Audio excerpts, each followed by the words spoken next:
Hello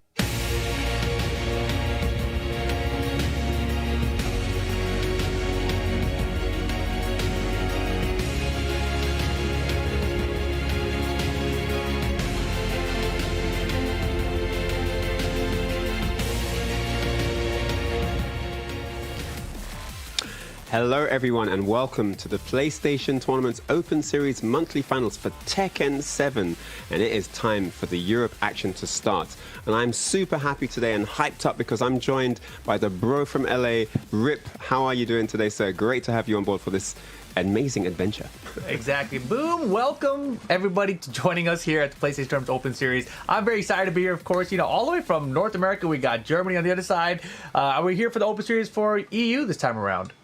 Yeah, it's going to be absolutely incredible. Of course, the top 8 guys who've been grueling, battling through all the different tournaments that have been coming along. And these guys are very, very experienced. Some of them have actually won some of the Open Series tournaments already. And we see some of them back here having lost previously, you know, coming back for that Vengeance Day. You see the top 8 lineup in the brackets there. What do you think of that one, Rip? Yeah, it looks very exciting, right? We got Lin versus Mayhem to kick things off. Cloud and Eddie. Eddie, of course, you know, very notable offline player. Doing well here online. Very strong player. Very, very strong. Then down below that, we got DBP with this crazy Bob going up against Stormrazor. Yeah. And then K-Top going up against Relinquished here. I believe K-Top also a top Mortal Kombat player. He is. Him and his brother H, though, both of them very, very good Tekken players and Mortal Kombat 11 players. And DBP up there, who's going to be taking on Stormrazor, actually won the last Open Series monthly. So he's definitely ready for this one to go as well. And yeah, Eddie's going to be looking for some vengeance as he fell short in the last one too. And here's the prize pool that they're playing for. 400 for first prize, 300 for second, third gets 200, and fourth $100. So that's a nice chunk of change there. Of course, man. If you guys are interested in trying to get into that, you know, chunk of change yourself, you know, make sure you guys head on over to compete.playstation.com. These tournaments are free to enter. You just got to go to the website, sign up, you know, and then grab your controller and get into these tournaments. Yeah, get involved in all the action. They got a ton of games over there. They got FIFA going on, of course, Tekken that you're seeing, and they got Strive, they got Gundam, like everything's happening there. So yeah, definitely head on over to that link and check out all the action. Exactly. So let's go ahead and get ready for our first matchup here. I do believe it's going to be Lin versus Mayhem. Lin, you know, going to be pretty interesting here, right? Because you know, she's using Elisa out here, and Elisa is just one of the strongest characters that we've seen in Tekken lately. You know, Cuddlecore recently just won the ICFC season last night in America out here. Very true. But Lin, 42 out of Finland, using that Elisa Boskanovic. You can see the statistics here for doing this so far, and the win rate 87%. That's pretty darn good. Pretty darn high. Solid. Yeah, no, it really, really is. And yeah, you can see she's been putting in work. 13 wins, only 2 losses. I mean, yeah, that definitely someone who's come to win. You know, this is not someone testing stuff out. But she's going to be taking on Mayhem 9965, Gregory, 37 from Greece. Greece, of course, very known for their notable fighting game community, especially their Tekken scene. You know, they've got a lot of really cool players over there. So yeah, and look at his win ratio. I mean, he's got a few more matches, so the experience count definitely in his favor there. Yeah, and also got that Heihachi lockdown, right? And Heihachi, definitely one of those Mishimas players. I mean, you know a thing or two about Mishimas. You know, Heihachi has been just putting in work. Just that jab range extension they gave him just seems to be so effective in locking people down. It's really cool to see as well because, you know, Heihachi, I mean, Mishimas are always notably really strong, right? But Heihachi is one that tends to... It's said that he suffers from not having quite the most effective lows, but with the jab range extension, it means that, you know, when you're playing the spacing game with him, it's harder to make him whiff. You know, how do you prepare for someone throwing a jab, right? It's really like, it's kind of just preemptive. You can't react to it so quick. So yeah, those small little buffs really help him a lot. Yeah, and you know, just in general, you know, Heihachi against Elisa, that matchup. It's like kind of a battle of 2 upper tier characters, right? Because Heihachi recently, you know, I feel like in general, though, Bandai Namco, they've been trying to push the Mishimas to be higher and higher and more used, right? So they're trying to get Heihachi up there. I think in the past, people have said that Heihachi is probably the weaker or the weakest even of the Mishimas out there. Of the Mishimas, right. But now, you know, I don't know, dude. I think he's up there. It's interesting. The meta seems to shift around quite frequently, especially in the Mishima camp. You know, it's always like, well, Devil Jin. Well, actually, no, Kazuya, because he's got the better 50-50. But actually, Heihachi, because he's the powerhouse damage character. So, yeah, it's always very interesting. I think, depending on the style of the player, they can suit, X or Y better. And also, when it comes to Mishimas in general, or actually any character for that matter, it depends heavily on what kind of bracket you get. I mean, if you get a whole lot of comfortable matches, you can win with any Mishima, really. But there are characters that can cause problems with Mishimas because they play at a certain space where it's hard to utilize your big moves. It's hard to utilize electric. It's hard to use 4-4-2, slow start up. Hell sweep's a big risk because they have many moves that leave, they have many low crush moves. So it can be tricky. And I think Alyssa is actually one of those customers that's hard to deal with. She is a very frustrating character to deal with across the cast. I think she's honestly one of the most underrated characters in the cast. Her movement, just her sidestep even, is very effective, right? Her backdash is great. Her power crushes are just ridiculous, actually. Yeah. She's got, I think it's a back forward 2. And that power crush, she's airborne, right? It's also a high, so you can't throw or go low against it, which are the two weaknesses of a power crush, right? So it's like, it's literally the system mechanic was built to be countered in this way, and that version of it avoids all of that. It's a really good attack. But Alisa, and they gave her that new whiff punish too with back 4. So she gets the fly stance, wall carry easy out of it. So she is just really strong right now. And it's so fast, that power crush. You want to be mobile against her, especially at the range where she's going to use it. You want to be quite mobile, and that's where you get clipped and it catches you, right? And so, it's kind of hard to deal with. I mean, I don't know if you would be... I'm not sure what you'd be preparing for. She does have decent mids from there as well. So, Alyssa, the thing that I would find difficult as a Heihachi player is that she can play well from each range. You're not trying to make her stay close to you, or you're not trying to make her stay really far. Like, she's got good stuff from everywhere. So, it's quite tricky to position the character. I think you really have to have a good window into what the opponent wants to go for, what the tendencies are, and then you can create a game plan from there. I mean, at least that would be how I framed it, People always tell me, against Lisa, try to go sidestep left, right? Especially just last time we talked about, we're like, sidestep left against chainsaw stance, because I don't really know what to do anymore. Like, obviously, if she has her chainsaws out, and if you just, get a jab in there or something, it'll force her to block, and as soon as she blocks, the chainsaws go away, right? That seems to be the answer. But a lot of times I feel like you're out of range and my jab's not gonna reach. What do? I don't want to get hit by the next chainsaw. Yeah, that's true. It can be quite hard to know what to do, especially as they all have their own flowcharts. They might do chainsaw into a down back 3 straight away to crush everything that you go for. I've seen just chainsaw into hop kick, just to get the launch. So it's you don't want to run into stuff. You feel like it's your turn to get damage, after you block something there. So it can be tricky, but let's see what he does. Let's see what Mayhem does about it. Mayhem versus Lin, our first match here in top 8. Heihachi. This is exciting. All the matches are going to be best of 3, guys. So just so that you know, even though it's top 8, it's going to be a best of 3, all the way to grand finals. Wow! Immediately starting off with that power crush there from Lin. Straight away, I think she heard you talking about it. She's like, wait, this one's really good. I'm using it. What you mean? That would be another really good high. Oh yeah, forward 1 back 2, classic. Nice, gets the forward 3. Oh, tried to pick up with the forward 4-2. What a step! Step right against the electric too. So sick. The double hell sweep gets the trip now into the screw attack. Oh wow, he got caught. Dude, you never even see Alisa players use that move anymore. And now we're all caught up in rage from both. Rage right to connect. Oh my goodness, what a turnaround. Doesn't hit the combo! Oh. Doesn't matter. Oh, she still gets it with the low. Early nerves maybe, but Lin securing the first round there. It's always that thing when you're first up on stream in top 8, you want to do well, right? Right. It feels like extra pressure too, everyone's watching. You're setting the standard for the rest of the tournament, isn't it? Nice. Yeah, Heihachi, tech roll into while standing 2 seems to be a common strategy for a lot of those players. What a round from Mayhem. Perfect name. 7 golden letters, man. Caused some mayhem that round for sure. Definitely the way you want to answer back after losing the first round. But man, magic 4 start of the round. But a lot of drop combos out of Lin right now. Yeah, I can see. It's weird. Like you said, maybe a bit of nerves kicking in here. But Mayhem over to the wall now. Oh no. Oh, guaranteed. And that is going to be the round. Knows the perfect combo. Sidestep round, back 4 into the screw. Perfectly situated. And there's a stage transition. Infinite stage now. Mayhem's done very well with the wall. Yeah, he's in his flow. Look at this. Totally. It's all over Lin right now. Lin trying to get some breathing room here. There's a punish. Not much damage though. Oh, nice step. Wow, what a choice. It's almost like a whip punish. Oh, very aggressive. Look at staying in her face all the way. Okay. Power. It's- Goes for the rage drive. Wow. That was sick. Okay, hit the combo though. There you Okay. go. All right. A chance to take it now. Ooh. No sidestep and Beautiful. goes low. Wow. What a read. What a comeback too from Lin there. Final round, game 1. Yo, that boot my stance is gosh, she's working gonna out. steal it. Look at this. You get a combo off that? I didn't know that. I didn't even. That's I've never cool. seen that in my life. Lin, she's turning up the heat here. 1-1-2. Good blocks, important.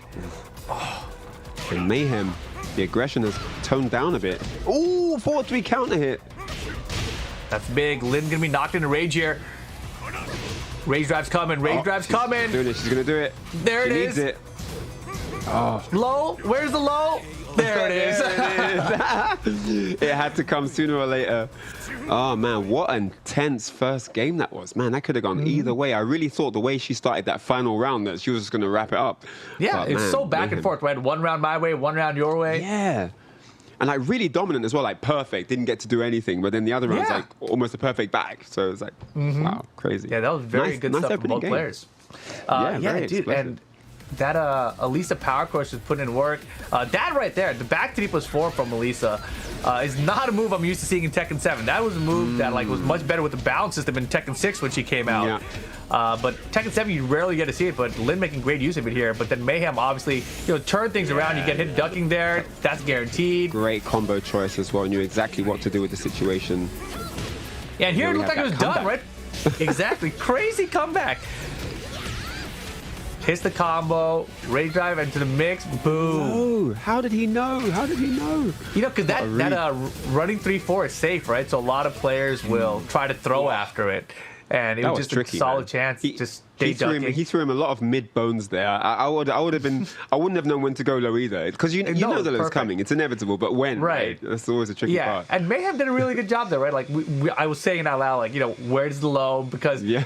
and Mayhem, played it very smart, safe mid option. You got to Yeah. like get a quick step to punish it, and you don't Yeah. have a lot of time to whip punish it up close like that. So very hard to deal with defensively. Sometimes it's really important to just kind of keep the pressure on. I mean, really, like sometimes it doesn't really matter exactly how you're doing it, like what moves in particular, but you're just keeping them thinking about stuff. And you're also not giving them freedom to think about what they want to think about. You're keeping them focused on what you're feeding them. And in those situations, it's really easy to get like final lows or final mid. It's really, but just, so sometimes having a character that is able to do that is really important. Like that, what he used at the end there, very, very smart stuff. Yeah, very nice. This time, get a random stage. We're gonna go to Cave of Enlightenment. This stage is really interesting because the top part of it is just super tiny. I feel like, right? And then you get the balcony break. You get a little bit more space. You get the floor break after that, and then it's like Yeah. a wide open rectangle, basically, right? Yeah. So, very fun stage here. I like the design of it This overall. stage used to make me play more aggressive because the music used to really tilt me, but I quite like it now. I've gotten used to it. Because the It's quite horn, right? enjoyable. Yeah, it's like, oh. Yeah, at first right. the music, I was like, dude, I love it. And then you go to practice mode with it, and you're like, okay, I can't listen to this for more than like 3 minutes at a time. Yeah. I mean, I think for the match it works, it's pretty Oh, pretty for hype. sure. It's great Pretty for the hype. match. Just Yeah. not for multiple hours in practice mode. Get it away Oh. from me. Oh, nice. Oh, man. Ooh. Few mistakes here. Leaving the door open for Lin. She had an opportunity there, but no dice. Mayhem. First round. Nice. Makes it whiff. Jab check coming out. Lin, Oh, what a beautiful. sidestep into the electric. Great stuff from Mayhem. Back Okay. up. Yep, not stepping that. Yeah, Mayhem's sidesteps have been on point this game, man. Wow. So aggressive. 2 rounds already. Yeah, these sidestep lefts, he got the sidestep electric before that. Oh my goodness. Omen, please. I'm convinced that Mayhem has a dinner reservation somewhere now. He's trying to wrap this up. He's got places to be. Oh, Look yeah. at this domination from Mayhem 9965. Someone call 911. Look at this. Wow. Crazy. 3 straight rounds. That first game clearly a tester. That first game clearly observation station. Let me have a look at what this guy's doing. Let me see what he's got. And then that next game, I think the walls allowed him to play a very crushing game there versus Lin.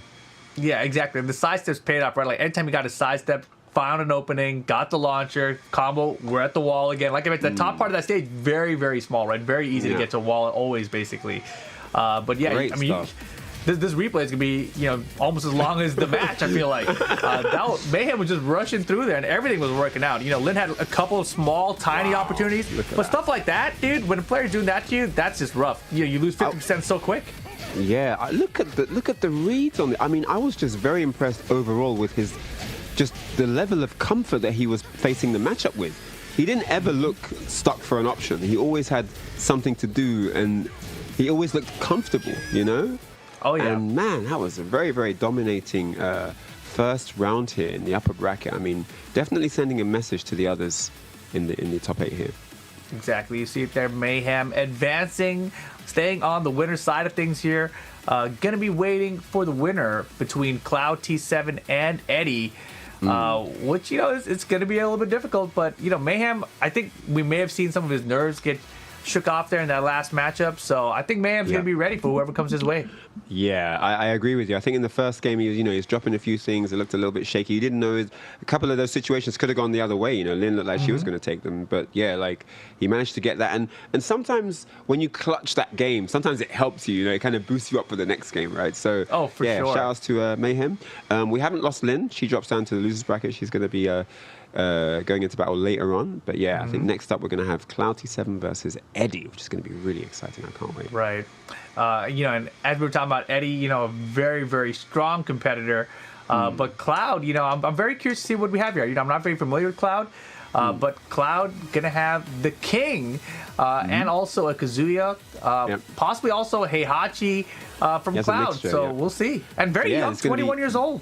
Yeah, young chap. UK versus UK action as well, also in that 80% win ratio mark. I mean, I think we're going to see quite high numbers here with this top 8, right? And I'm not sure if we're going to see King, maybe. But there's also a big question looming as to which character Eddie will go for, because he does have a couple up his sleeve. I know he does prefer the Falcon Ram these days, but we have seen him opt for a couple of others in tournaments when things don't go that well with Falcon Ram. He might opt for someone else. I mean, this guy has Tekken God Prime with every character, every single character on the old. But before we had Omega, right? He had the highest rank with every single character in the game, which is, I mean, that's some character knowledge right there. I wasn't even familiar with Eddie until I came over to Germany, right? And I played online from Mihawk's place, and I ran into Eddie online, and I was like, and Mihawk was just laughing, like, "Oh, it's Eddie." I'm like, "I don't know Eddie. Let's find out what this is about," right? And he was playing me with Bob, I remember, and he just steamrolled me, and I was just like, How do you get around on this guy? I couldn't figure it out, dude. He was just so good. So, very exciting to see how he does here. And, we mentioned earlier DBP with his Bob won the previous Open Series, right? Yes, so yes. Eddie here has the Bob experience, but still lots of DBP. So that's going to be very, very interesting if they can even make it this far into the tournament, right? So we'll see what character Eddie decides to go with here. Point. Yeah, I do believe they played. I think Eddie did play DBP in that last one when DBP won it, and I think DBP took it. So. But I think it was close though. So, but characters also comes down to styles as well. How does this Bob play? How does that Bob play?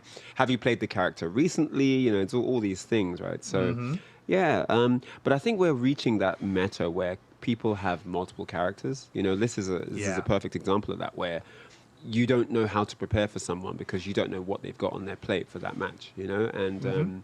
And it's interesting. It's very, very interesting because it creates a platform for people to utilize more of their, like real-time awareness. It might be that you get into a matchup that you hadn't prepared for, but now you have to face it and you have to deal with it and you have to know your stuff and you have to deliver. And that's always exciting as well. Yeah. And obviously you've been competing Tekken for forever. Was there a previous time where players would have so many secondary characters, or is this kind of a new thing for Tekken overall? It's interesting. I feel like if you go way, way back, it was like people didn't really have a main. People just played. Interesting. Yeah, I really like Paul. I play Paul. I really like King. People didn't, because it wasn't like tournament scene developed in that sense where it's like, this is my main. It's just, well, I use this guy and sometimes I use that guy for fun. Sometimes, and then eventually it developed where you just noticed you were being more successful with a certain character, and then the terms started coming out. So this is my main, this is my sub, and so on. But to answer your question, I think around the Tekken 3 period, there were clear players who preferred to have multiple characters, and there were clear players who liked to have their one main homeboy. So I think there's always been a divide there. Yeah, because I feel like, I started more around Tekken 5, and since then, I feel like players really stuck to their character. Like, this is the one that I'm trying to compete with. And then that kind of carried through to Tekken 6. Tag 2, you'd see people who had a couple of teams maybe. But overall, I feel like Tekken 7 is a game where I'm seeing more and more players having multiple characters, like, 3 to 4 characters sometimes now. And they're using all of them in tournaments. Yeah, we'll get back to that in a second. Oh, Ghost Blow down 3-4. Nice block on that. Wow, the first one attempted, already blocked it. And it is King Farkumram. We have no... Oh, yeah. Oh, my goodness me. And Destruction Derby in the first round. Wow. Eddie has come to play. Look at this. Eddie was very vocal about this Farkumram character early, but the character has had a couple of changes, but I think it's arguable that they weren't enough. Is Cloud going to get a hit? Oh, there we go. There we go, yeah. And the defense. Dude, and look at the pressure. Everything.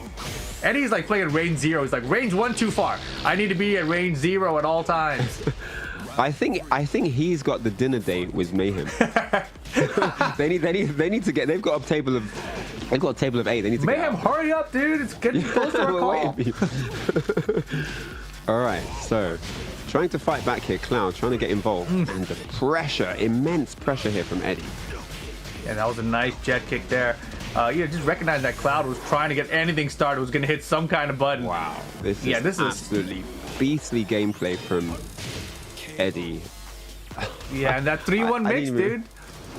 I didn't even really get to say much. No. Wow, what a beasting that was. I mean, what do you do against someone who's just literally all over you like that? Do you know what I mean? It's like so tough. Yeah, I mean, you got to use your counter tools, in my opinion, right? Like, and the thing about Farkumram is, a lot of people say that when he's rushed down is when he's at a disadvantage.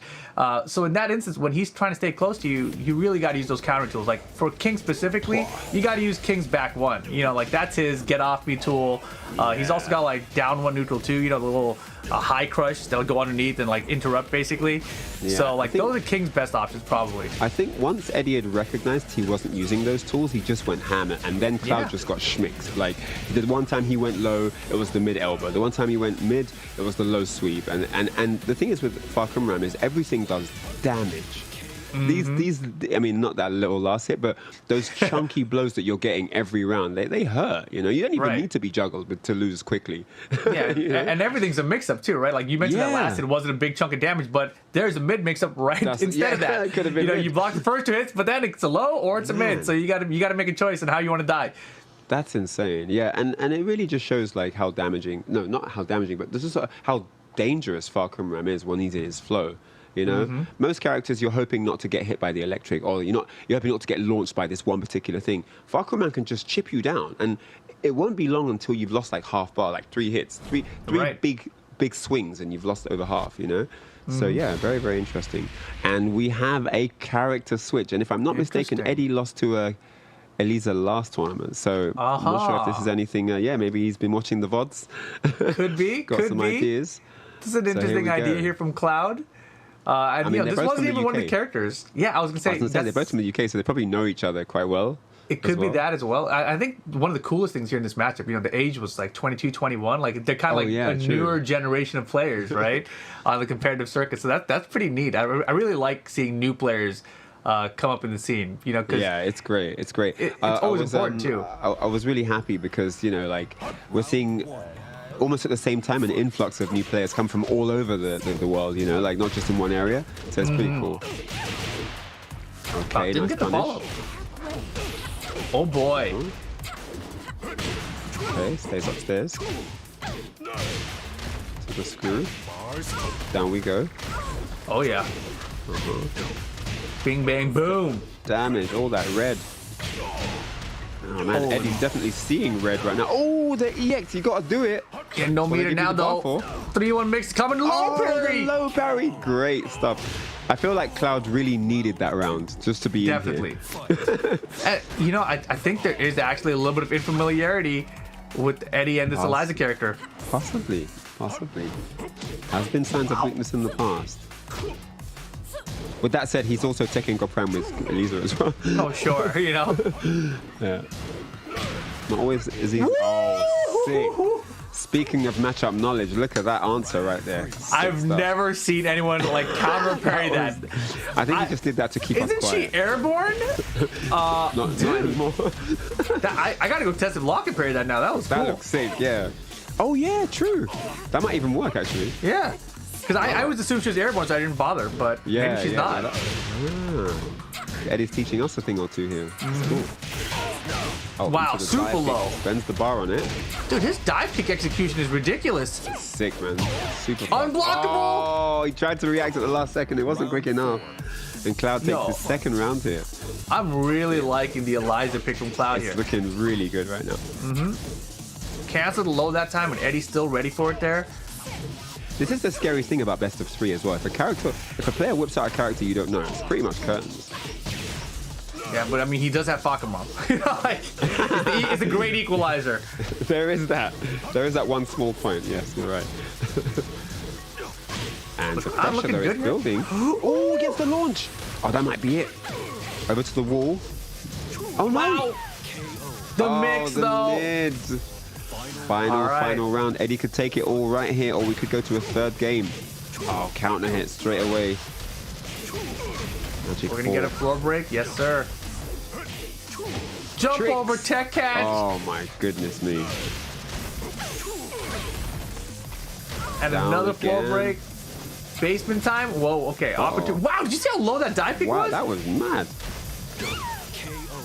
Oh, Wow, doesn't matter though. Eddie gonna hold on, get it done. 2-0, staying on the winner side of things. But man, that was a really impressive Eliza. I really kind of wish that Cloud had brought that out in the first game as well. yeah, that's true. That could have been a different story altogether because King, you know, maybe it was an off day or it just wasn't warmed up or I don't know, but it just didn't get it going. But the Eliza pick looked good to go straight away, Yeah. right? There was no warming up. So yeah, you're right. Maybe a second game with Eliza could have helped. You know, just to get the fingers warm, you know. But yeah, unfortunate, man. I would have liked to have seen a bit more of that matchup.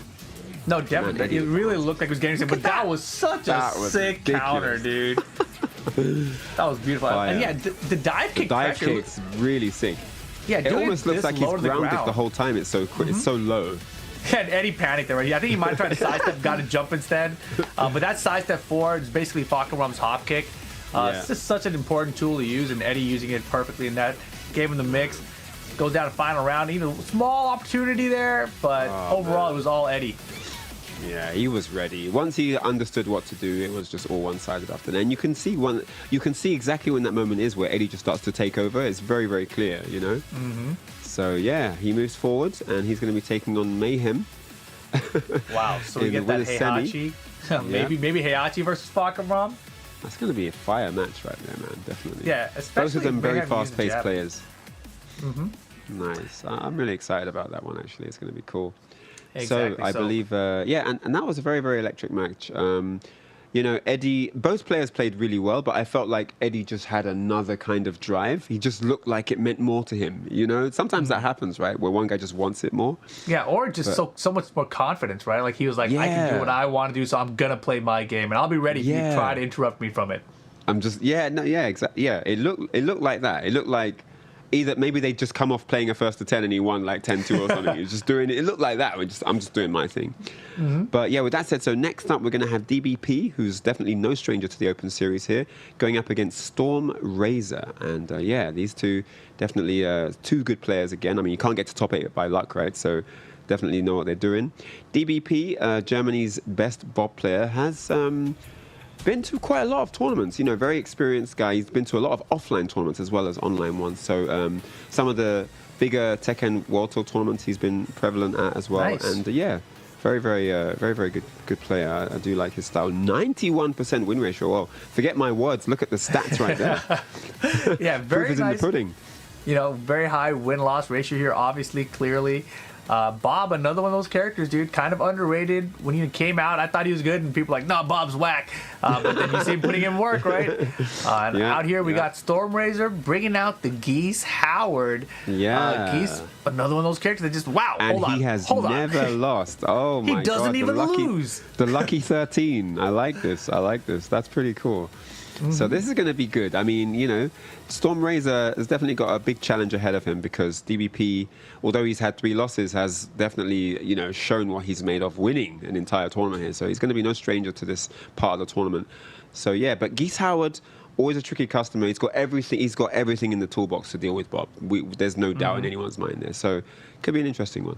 To deal with any character, really, right? Yeah, exactly. I mean, Geese, there's a couple of notable moments I feel like throughout the patch changes for Geese where they were like, oh, we're gonna take away his counter low into combo, we're gonna take away his meter gain, and then they're like, oh, but we're also gonna give him the screw attack so he gets more damage on infinite. Like, that was his weakness. I had a weakness for him. Basically. There was a game plan, and they were like, but this is such a cool move to add in. We gotta add it in. So Geese still a very, very strong character. Yeah. But like I was mentioning as well, Bob. Definitely seeing a resurgence in play as well. And that's a credit to the Tekken balance team. I feel like we all like to complain more than we like to give praise in general, especially when it comes to balance across all games, right? But I think you can see it now from all the Bob players. They're all doing a little bit better, but it's not to the point where everyone's just totally complaining about the character, right? So very cool to see. Yeah, no, for real. I mean, I remember when he got that new screw attack at the beginning of Season 3, and then people were like, oh, you can punish back 3 now. It's -10, you can get this. And so there have been stealth Geese nerfs along the way, right? He just hasn't had that massive nerf. But, he has to be a viable character. I mean, people kind of talk like they want the characters to be nerfed into oblivion, which won't really make any sense. You know what I mean? Like, unplayable. No, I know. But, when you lose a character a lot, you kind of want to just see it, just to feel good. All right, so here we go. Stormrazor. Oh, down 1-4-3. The hop kicks. Nice block there from DBP. Going to be sizing each other up here in the opening of this game. Yeah, Stormrazor countering down 4 for the combo this time. Ooh. Yo, the duck of the high, though. He's playing sharp. Ready. Damn. Power crush, no go. And the high. Uh-oh. DBP doesn't spend any rage. Uh-oh. Oh, he got caught. What did he press? He pressed the button, and Geese in the R Fighting 2 costume takes the first round. And that was so interesting, right? Because the Wild Titan won, first Stormrazor were doing it as a cancel, this time with the string. Yeah. So you don't want to swing into either one of those options. That's true. Back yeah. 3-2. Spends the bar now. Gets the wall carry. Look at the damage. Trying to keep him pinned down at the wall here. Look, sidestep 3. Dude. Non-stop offense. Wow. Stormrazor. Nice. I like the aggression. This whole top 8 has been crazily aggressive so far. I love it. Yeah, you guys in EU, you guys got this new generation of youngins. These young players, they want to hit some buttons. They want to get in the counter. That was tight. Go. Yo, there's that screw attack. Blown up by the caravan. Let's do it. Look at the damage. DBP, what is going on? Ducks the high, too. Oh my gosh. He's like, why would you do the belly there? You would have gotten a wall splat. No, I think you're going to do the high there just to keep that wall pressure for no reason. And Stormrazor, all the right decisions there. Unbelievable pressure. He's like, I hear these guys all talking about DBP and how good he did at the Open Series last time. Let me show you some Geese Howard. Impressive so far. I think now we know why he's undefeated. After that game, we see what he's been doing to everyone he's played, because he looked, not only was he really confident and good at keeping his momentum, but he was actually ready for counterattacks. He was ducking all the highs, he was punishing things, he just looked prepared. And I know it's, you think, but it should be prepared, but it's very common that people are not that ready for stuff, even when they know. Not that prepared. There's a level of preparedness, right? It's almost like he has a Bob training partner. He's like, I've seen this a billion times. Look at that, the one dragon throw. I mean, how did he know? It was just psychic, man. It really was. Tactics here. And look at the damage here. Just look at that life bar, all that red, gonna be gone. Man, it doesn't get the wall bounce there. If that wall was a little bit closer, that would have been a bounce. Ready for the high there, as I mentioned. That was just really clean. Yeah, I couldn't tell it was DBP because he didn't do anything apart from get hit, or he didn't do much apart from get hit. That could have been Rips Bob, Could have been me. I'm rubbish with Bob. But what I think happened there was DBP was taken a little bit by surprise. I do think we're going to see some changes this time. He's very good at adapting. He's shown it time and time again. And I would really be interested to see what his approach is going to be now after that first game. Yeah, very, very interested.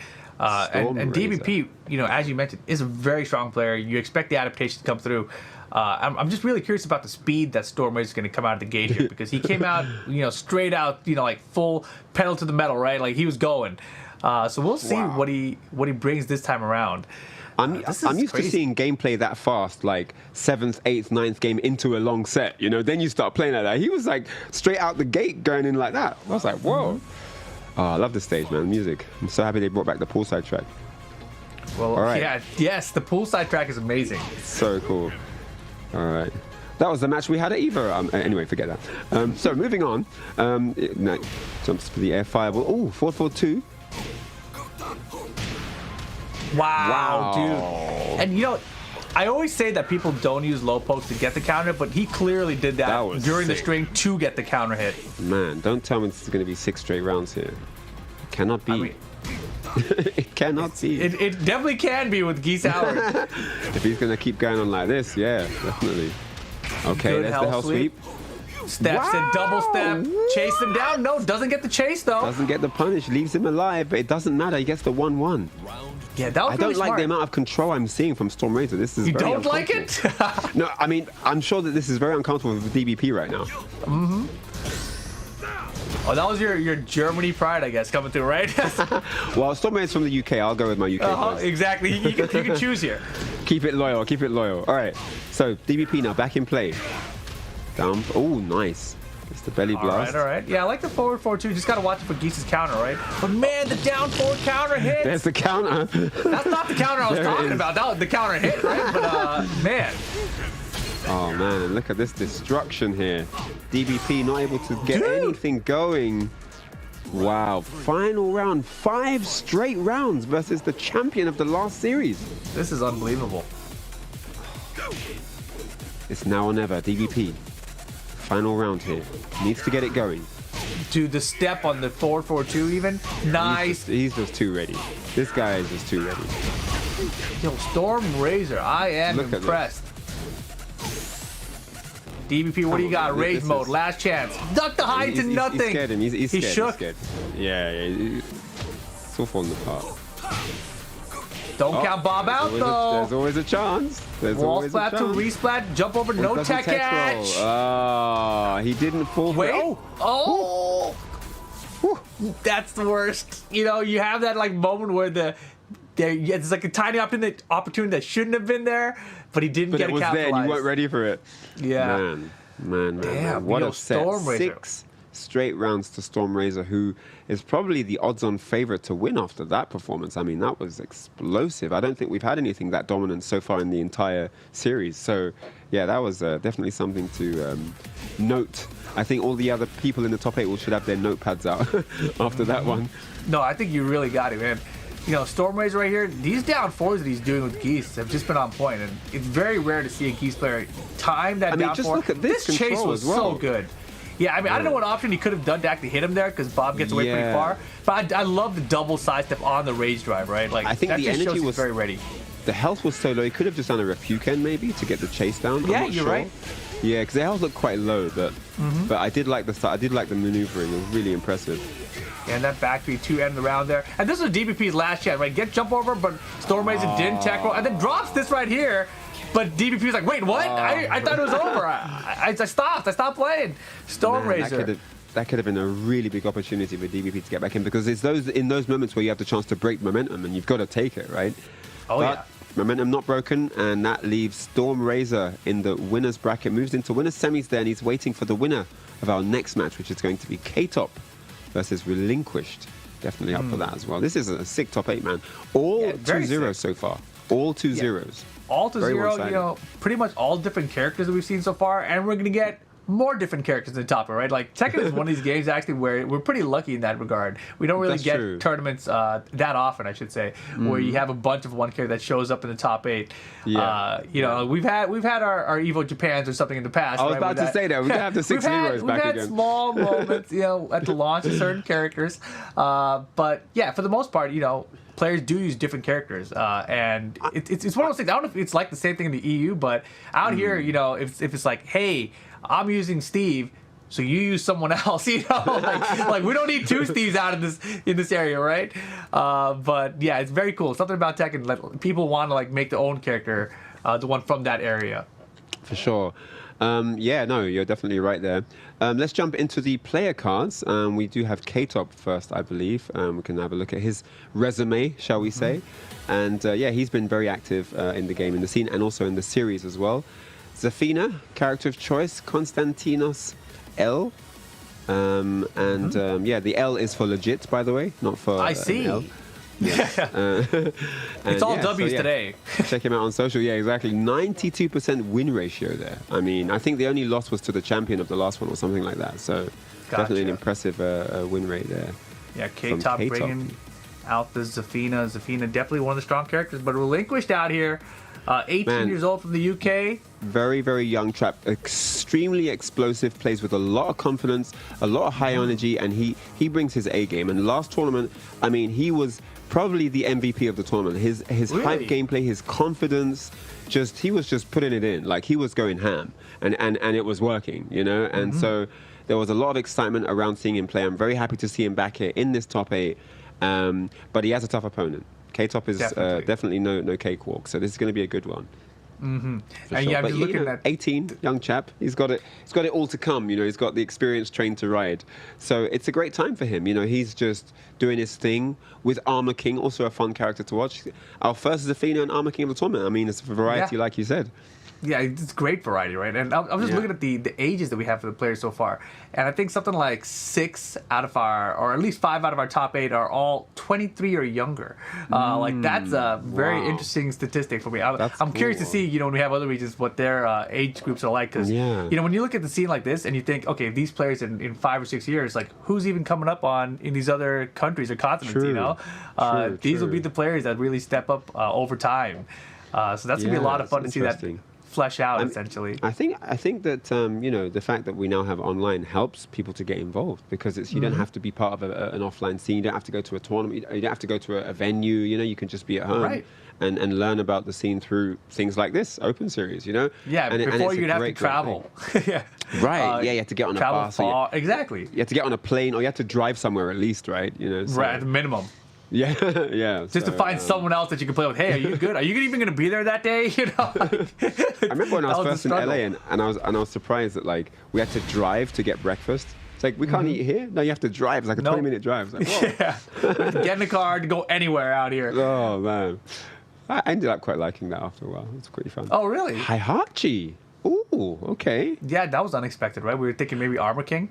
Well, the thing is with this guy is he has amazing electrics. I mean, it was Armor King before, so he had dark uppers, but his hit percentage on dark uppers was like 20 out of 20 for the entire tournament. He didn't whiff any, none were blocked. It was all... So I'm looking forward to this Heihachi. Yeah, and Heihachi and Armor King, both of those characters had improvements, right? So it's kind of like the character he uses, both improved in the latest patches. Look at this. Nice punish. How much did he pay for these buffs? Why his character? Look! He's getting started. He's getting started. Dude, I love that too, right? He did a forward dash into a back dash. It's like, are you gonna whip? Boom! There's the electric. What? You can't just start with a perfect. 12 wins in a row. He's trying to make it 13. Is he gonna carry on that streak and win the tournament? Oh my gosh! You're relinquished. MVP again. Dude, into replay. Damn, man, that was so good. Everything. I told you, this guy is serious, man. These electrics are no joke. The timing of those electrics. Yeah, that pressure from Zafina very annoying to deal with, but you can see no damage. He's not getting any damage, though, damage like this. Okay, gets a sweep finally. Counter here. Forward 4 blocked. Oh, getting cheeky. Oh man, that's very punishable. Yeah, he could have electric there. I think he just got the down for 2. Yeah. Oh, that was... That's going to be it. You love to see it. Relinquish. Up 2 rounds to 0 here. Starting off very strong. Super strong. Very aggressive. I'm glad he hasn't toned that down, even though it's Heihachi and Armor King. Yeah, this time opting not to try to interrupt the electric. He's like, oh, okay, I wasn't quite ready for that one. Yeah, playing it smart. He's 2 rounds up. Doesn't need to take any stupid risks. Dude. Every single time. Man. Oh, that could have been game right there. He's making me want to use Heihachi against Zafina, is what I'm seeing. Man. This is hype. Like, these down threes, I block all these. Whilst that one all day. Oh, the strings, yes. though. Yeah. Gotta be ready for those. Yeah, just take your time. Backdash away from the stances. Down forward 1-2 here. K-Top finds the rage drive, though. And that should be around for K-Top. All right, K-Top, not out of it just yet. Clutch comeback there, man. Thought it was down and out, but K-Top says, no, I'm still alive in this one. I'm about to bring it back. You know, I think K-Top might. I can see the confidence building right now. Down back twos, chunking away He's at the getting legs, used though. to it. He's getting used to the style. Look at, I mean, the level of confidence is just completely different to the opening of the game. Look at this. He's definitely more involved now. And this could be bad news for Relinquished. Yeah, and I think he's recognizing that, you know, he can't just run in throwing out buttons. Otherwise, he might get electric boy, but he still threw that out. Wow, down forward 1-2, nicely placed. Pressure now. Oh, no punish. Double hell sweep. And that's going to be it. Over to the wall. Continues the sweep damage. And Relinquished. A moment of doubt there after that clutch rage drive from K-Top, but he resumed control at the end. I think that's the best way to put it. He kind of, it was back to regularly scheduled programming, you know, after that round. He was like, okay, we're doing this now. But yeah. K-Top started to adapt a little bit, it looked like. But yeah, I think the ball is definitely still in Relinquished court. And here we see solid defense here in the replay. Yeah, I mean, the way things started, it was really these electrics, right? I mean, just the spacing of them, letting K-Top throw something out so that he would have something to whiff punish. And that wild stand, too, from Heihachi, so good, so evasive. But man, you know, the defense of the down three is also not easy to do. And that was such a good interrupt, right? You're facing a launcher. You know the second it's going to be a launcher if you're off time there.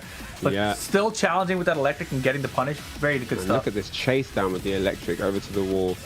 And this is what I mean. You know, he's 18. He's full of zest and full of life, and he just wants to express himself, you know, and it's great to see. I love that the makes energy. way more sense now that you put it that way. I was like, okay, yeah, he's 18. He's like, yeah, I haven't lost in tournaments multiple times, but trying to interrupt the thing that might launch me, you know? Yeah, he's just going in. I'm just playing my game, that. and that's the best way to be, especially if you're starting out, because you want to build that experience count in every situation. You need to go for those things that get you launched, so you learn. Oh, okay, I can't interrupt there, or I can't interrupt when I'm not prepared in that way, and stuff like that. And then if you get the launch, like he did, it's like, oh, I can do this. You know, it works in practice and in the real thing, and this builds confidence. So yeah, K-Top definitely got a few things to think about after that first game. I'm interested to see what he's going to bring now. Yeah, and K-Top definitely, we saw him slow down a little bit at the end, which I think is going to be very important here. Like, he cannot be whiffing. Yeah. And I do like that he stuck with Zafina here. I know he's also got a Julie he could have used, but I think that the Zafina was figuring things out. And obviously, first and two is very hard to switch characters, especially when your character's starting to gather data, at least, right, from that first game. And I like what he said as well. Like, you're right. He started to slow him down, and it was working. It was working. After he got the rage drive and then brought the round back, the match started to look a bit different. And I think he needs to do more of that. I think he needs to do more of just not letting himself get steamrolled, you know? And definitely. Yeah, and he's definitely like a little bit more aggressive of a player, right? But Zafina, you know, her defensive tools are just so strong in terms of just movement. Gosh. Yeah, that was pretty nice. Big damage right there. What? Oh no, the full crouch mix. Yo, Relinquished. He didn't know what was coming there. I didn't know what was coming there. Double dutch on him. Hey, look at these blocks, the down threes from Zafina, man. If you can do that, it really shuts her down. He's always ready for that. Why is he like always ready? Oh my goodness, the whiff punish from downtown. Yeah, that's the beauty of when you're a strong Mishima player. Press the button. Wow, I was gonna say, I don't think Last is gonna connect here. Okay, can you make something happen? Not looking like a Relinquish needs one more round to move on the winner side of things here. This is insane. K-Top not able to do anything right now. Eating all kinds of pressure. Man, Heihachi definitely paid his electric bill. Again, this is a triple. He said, don't lie down on the job. Get up. Oh, counter hit from K-Top. First one of the set for him. Oh. All day, yup. Oh, the setup. He conditioned him. He conditioned him for that. Oh no! And the counter. My gosh. And you know, K-Top had a chance. Blocked the hell sweep. Could have had a full launch in there. Instead, got a little poke, and then instantly relinquished, like, counter, boom, gotcha, game over. Back 4-2, back 4-2, back 4-2, back 4-2. That conditioning was L'Oreal. He was waiting for that. He just knew he's going to press the button, wall splat, perfect combo, and what a series there from Relinquish. Really impressive stuff. Yeah, very, very nicely done. Going to be very interesting to see how he does as he progresses through his tournament. That Heihachi looking very strong. But looking back at it now, this was ridiculous. If you stay on the ground there, you're going to get launched. You got to get up. But that's your alarm clock right there. Heihachi Mishima gets you out of bed in the morning.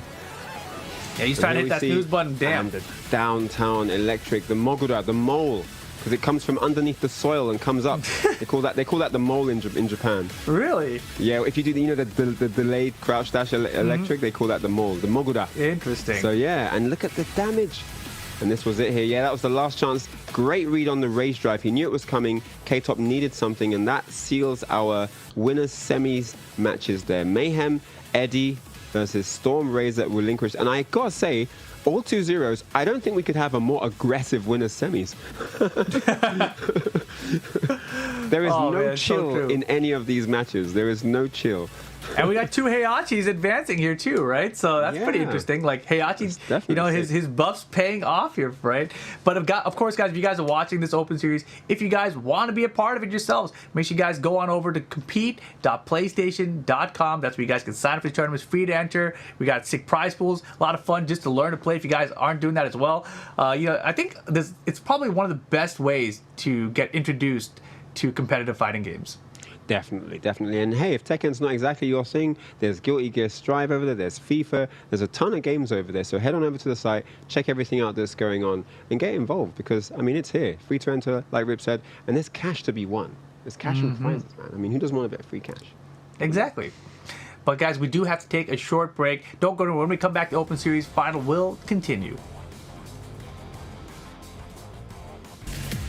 Masters event registration for the Tekken Online Challenge 2021 seasons open up July 31st. Each master event up to 300 circuit points up for grabs and a $2,000 prize pool. Starting from August 21st, there will be a master event held for each region. See the schedule here to find when your local master event will take place. This year, the Tekken Online Challenge has expanded to 14 regions across the globe. If you're from any of the countries or regions listed, you can compete. For this season of Tekken Online Challenge, community events are a part of the circuit once again through the dojo system. Upcoming dojo and master events can be found on the new Tekken Tournament portal. All the information you need to know about the new season is available at TekkenWorldTour.com. Go to TekkenWorldTour.com to begin signing up and competing in the Tekken Online Challenge 2021 season.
Welcome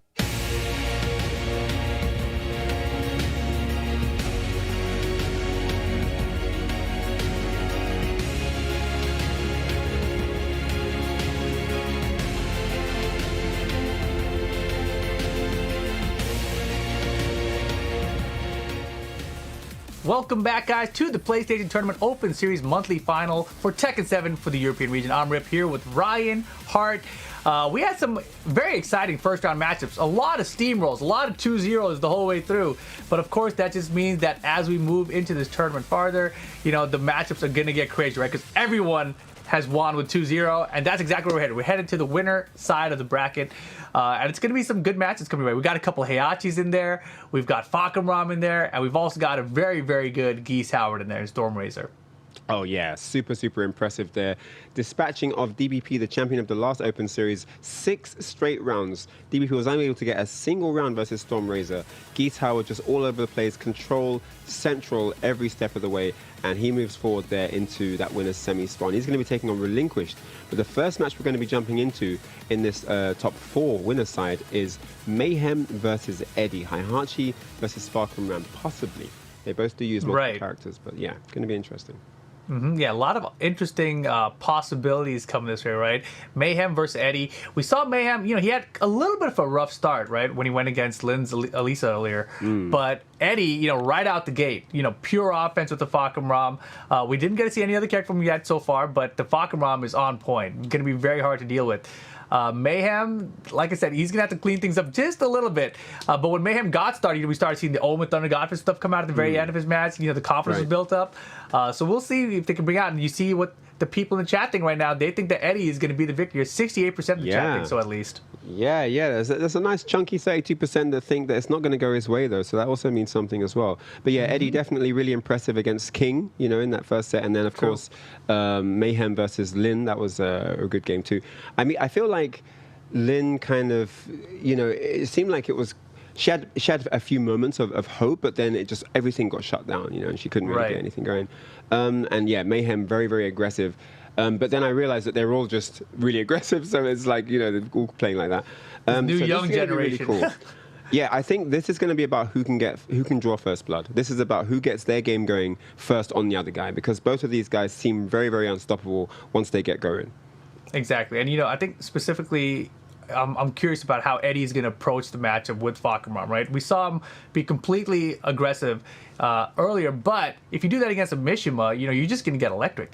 So, we'll see what Mayhem wants to do here. Because Heihachi, he's got the electric for the keep out. He's also got just his jab can be so effective now at keeping characters out. I'm wanting to know if Fakumram's jet kick actually can avoid the jab, because it reaches so far forward, but Fakumram kind of dips back just before he does that jet kick. So I mean, we'll see. Down 3+4 is a great counter with Fakumram, and that can be be out electric, can be out jab. I mean, a lot of Heihachi's go-to pokes, 1-1 could actually get stuffed by that. And the other thing, Heihachi has a lot of really good safe mids, right? Which is not always the case with Mishimas. So he's got a lot of angles to attack Fakumram from, so he's not going to really get pinned down by pokes all day. He's got options. So yeah, it's going to be, I think it's going to be a case of how well they can navigate the space between them, because that introduces the whiff punishing and stuff like that. But yeah, in terms of just a poking game, Heihachi doesn't really want to let Fakumram get into that space where he can start using all the mix-ups. Like the string mix-ups. The down forward one strings, etc. I think that's where Heihachi will suffer in this one. But yeah, if he can keep it at that perfect space where he can play the whiff punish game, I think he's in with a good chance. Yeah, it's gonna be a fun one for sure. Here we go. Sounds like they're loading into it already. Mayhem versus Eddie. I assume we're going to see Heihachi and Fakumram. We've been talking about it, but maybe that's not they're going to choose. There it is. Yeah. Because Eddie likes to press buttons. He wants to hurt you. So there's going to be room for whiff punishing. There's going to be space to kind of deploy some side steps. There's going to be options here, but it's going to be about who gets going on what first, because there's only a best of 3 set here. It's not a long set. You don't have a long time to adapt. It's got to all happen straight away. So here we go. Game 1 about to begin.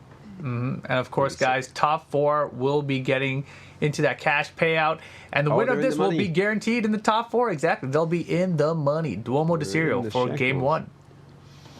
To put on my money glasses. Let's go. Whoa, different glasses for money? What? Money specs right here. All right. Let's go. Show me the dollar signs. All right. So, round 1. Okay, he's pressing buttons. He wants to hurt you. Oh, 1, 1, 2. Oh, yeah. And, great chance for whiff punish. Wasn't ready, though. Yeah, no throw break. Okay. Interesting. Oh, yep, the tracking on that. Well, okay. I was curious what the punch is going to be on. The 4-4-2. Starting to schmix him. He's letting Look into out. that space, and down we go. I mean, if you weren't gonna swing, you're gonna get guard broke anyway, I guess. Spring kick though. Whoa! Oh man, he had the backdash for the toe kick, but didn't get a whiff punish on it, and that's gonna cost him the round. Top of the dome with the elbow. Yo, Mayhem's got a 10-win streak. What? Yeah, he didn't have those wins before. He's been practicing in the break. Okay. Hey, just do it while standing 3. Gotta go for it, man. Gotta go for it into the race drive. Oh no! They tried to scoop him up there. Yeah, and Back no 2. punish at all in the back one. Oh, Yo, we're caught up though.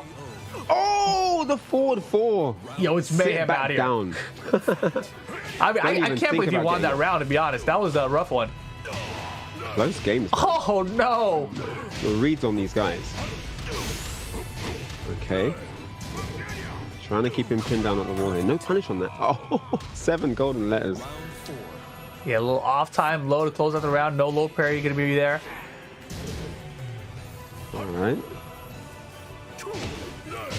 What? Oh, what a read. Where did that come from? Right? ready. He did. Before that, he had done 2 sets of jabs, backdashed out, came back in, instant while standing 3. Like what? This is not looking good. Uh-oh, spoiling. We were sinking there.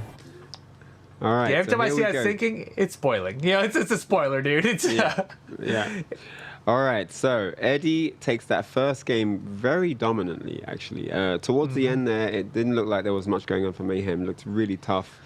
Just the control. It's what I was saying, like the space control when you get into that zone of being able to mix them up. And it's an uncomfortable space for Heihachi. He doesn't really have room to move anywhere and position anything, you know? Oh yeah, for sure. So, and this round was impressive. Like right there, you know, he backdashed that toe kick. You know, if he was more ready to whiff punch with, you know, anything, Forward 4-2. it would Yeah, have that been was better. a great opportunity there. Definitely well spotted there. And Yeah, then Eddie's. the wall carry, and such a deadly wall carry as well. Look how far it goes. No, right? Everything from Fakram goes very far, I feel like. Yeah, so true.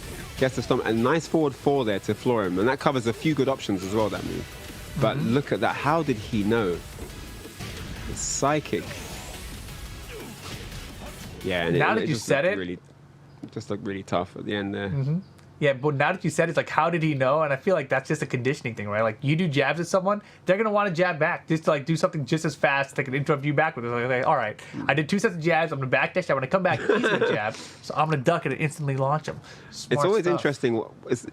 Smart stuff. Yeah, it's always interesting what players go for when they're winning and when they're not winning. That mix-up that we just saw him do, that's definitely I'm a 2-0 up lead. I'm ready to go for this big thing now. You know, I'm going to do this. If I get this, I'm I going to catch close him it. off guard. Yeah. If I get this, the good. game's over. If I don't get it, well, he only gets a round. I'm still winning. You know, so it's one of those things. All right, Yeah, so that's game awesome. 2, Mayhem got his work cut out for sure, man. That was not looking pretty in that one. Yeah, See Eddie if he definitely can looking switch like up a here. favorite. And Yeah. Vermilion Gates going to be the stage that we're going to this time around. Definitely one of the prettiest DLC stages they've added, period. It really is, isn't it? I love the colors, man. I remember early Tekken 7, people were like, dude, there's not enough stages in this game. We need more stages. And boy, did they give us some nice stages, you know? We've got so many now. No one's complaining about the stages anymore, that's for sure. There's 2 things you can't complain about, and that's character choice and stage choice. Got a lot of those, which is really good. All right, so better start here from Mayhem. Oh, getting chased down, though, finding himself with his back to the fence. And, you know, no one wants to hit a button when Fatima just dashing in your face, I guess. Beautiful step. Nice. Sick punish, and this is looking good. Down we I don't go. know about that. I think that balcony break was a bad idea. The scaling now is he's worse. Left him alive, and look at this. Rip, you might be right here. It's working out, though. It's working out. Yeah, if he had was just done a wall chance. combo, he would have killed him. Remember that, guys. Sometimes it's better to keep your opponent upstairs. Yeah, balcony breaks, wall breaks, you know, the scaling is pretty big. But man, all right, Mayhem off to a good start here. Got the first round, big lead here in round 2. All right. Oh, forward 2 underneath. Great high crush. That was kind of the opposite. So far. Yeah, it's Two kind of like, you know how straight that while standing 3 Eddie hit, you know, that was what that forward 4-2 from Heihachi was. Like, you're going to come with jabs again, right? I'm going to go underneath my turn this time. Slash kick. Down back to getting aggressive here. Confidence is building for Mayhem. Okay. Oh, yeah. Oh, boy. I like jet kick attempt. Yep, Yes. guaranteed. Damn, he got up with him. it. Big damage. Rage mode for Fakamram. Ooh, Beautiful nice block. Wow. 3 straight rounds, turns it all the way around after such a confident win that first game from Eddie. And now I don't know what's going to happen. That looked really, really good. I'm not sure what changed. He played different in that game. He was. I want to watch that first round back. Yeah. Well, what I noticed differently is he started playing a counter hit game. He wasn't waiting for space to happen and then playing the control game. He started intercepting.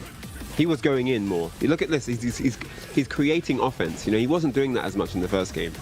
Yeah, And definitely. here's that balcony break you said he shouldn't have done. Yeah, potentially Just about- shouldn't have done it. I mean, when it works yeah, out, you could've can't say shouldn't have done it, right? Like, it's 3 rounds straight, so it was the right choice. And this year, you know, that was potentially going to be a guard break situation, but Mayhem ready for the mix-up instead, got the block, got the win. 3 rounds straight, and, you know, Heihachi is so good. And you're talking about how he's taking the offense to Fakamram instead, right? That one forward 2 he caught him with, you know, that's usually Eddie's being very aggressive in his forward momentum, right? Like, he wants to come straight at you. And so he's like, all right, I'm going to stop you by doing this forward 4-2. It's going to go underneath the jabs. It's going to find its mark. Also, the down back 2s from him started coming out, right? Like, it's a very risky low from Heihachi, but if people aren't blocking it, it's going to hit. It's going to do some decent damage. And he made it add up. Damage. Yeah, no, for sure. I mean, it really looked good that second game. Mayhem got into his stride and a little bit more confidence there. And, you know, you illustrate a bit of confidence. That can get into your opponent's head. They're like, oh, okay, this wasn't happening last game. Has he figured me out? What's going on? Why isn't my stuff working? And all of a sudden, you start asking yourself 20 questions mid-game, and you're not thinking about what's happening. And meanwhile, the other guy's building all the momentum. So, yeah, that can happen. And you don't get a lot of time to think in a best of 3. So you do a lot of the thinking in the set, you know, in the actual Character real time. switch. You know? What? Can you switch characters? Oh, switch. wow. Yeah, he lost. No, So I thought he was on that side. That's why I was like, what? But yeah, they switched sides. Bob, okay. Let's see this. That's going to be very interesting. Obviously, Eddie's Bob is ridiculously good as well. I like the option here, right? Because the Fakamram was clearly beat in game 2, but the question mark is always, is the player ready with that character, right? Exactly. Like, we know Eddie's ready, but with the character, we'll find out. Are you ready to go for the final game right now for a slot in winners finals? That's the question. Yeah, this here we true. go. It's for the money. Big block. Oh, Small man. punish. Okay, could have been more. Not the way you want to start the set. Oh, okay, that's a bit better. Yeah, just do it. Okay. Up. Yep, guaranteed. Scoops him up here, Baskin Robbins. Oh! Oh, what? Let him off. Let him off lightly there. Wow. Underneath the Yo, electric. the wall. Wow. He had rage too. He could have just rage drive. Oh, no. That was really unfortunate there. Yeah, Definitely got a lot more on that exchange. Sidewall situation, you know, sometimes you really just got to spend the rage. Good block. Nice. Wow, he Dude. just dashes straight in afterwards. Yeah, I can't believe he went underneath the electric with it. That was clean. That was sick, yeah. Okay, yep. No punish. Dude, the electric from Mayhem. The wall. interception, man. It's working. No. This is the What same was that? Fakamram tactic. You're right. So yeah, he's basically picking up from where he left off with Fakamram, but it's not working out so far, unfortunately. He's getting moments, but then they're not. The moments he's getting are not turning into rounds. You dropped the That's wall thing. combo there that time Oh, too. man. Eddie's confidence is sky high right now. Look at this.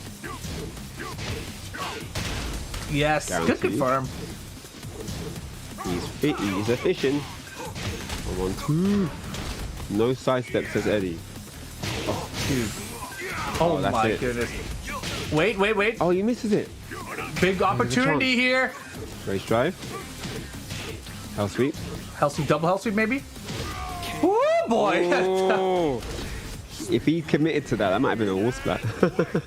I thought honestly that he was gonna low parry there, but nicely done by Eddie. Holds on to stay in the tournament on the winner side of the bracket. Guaranteed into the money now. Congratulations, Eddie, our first qualifier into the top 4. He answered our question when we said, "Are you ready, man?" 3 straight rounds. He was ready. He was ready to pick the character. I mean, clearly been working on Bob as well as Falcon Ram. You know, looked perfectly prepared. But interesting, yeah. I think that first game with Falcon Ram was Rage Drive, right? Rage R, Rage Drive. As soon as you see the sidewall coming, right, and you know they're not going to cleanly splat. Yeah. You know you're not going to get anything better than Rage Out sometimes. You just got to do it. Yeah, and Eddie right there, that was so perfect. Right underneath the electric. And, you know, Mayhem was still in it, though, right? Like, this is still that second round and no wall combo here. Like, that was the turning point. That hurt him, definitely.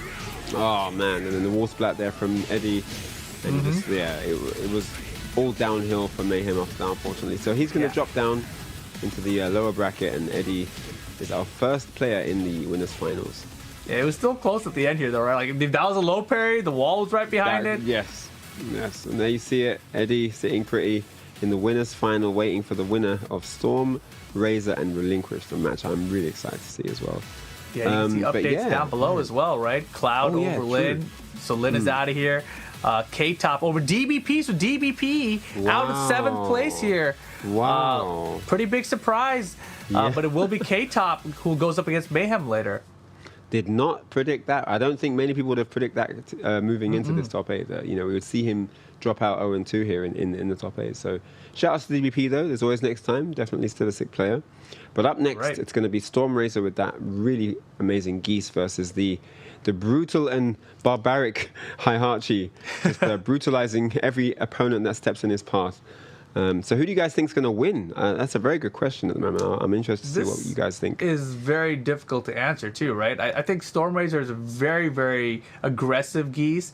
The chat seems to think it's Relinquished here. Yeah, just a little bit, 63%. Okay. But Relinquished, you know, we saw the Heihachi last time, but we were both kind of expecting to see Armor King, right? So it may not even be Heihachi, but it could be Armor King.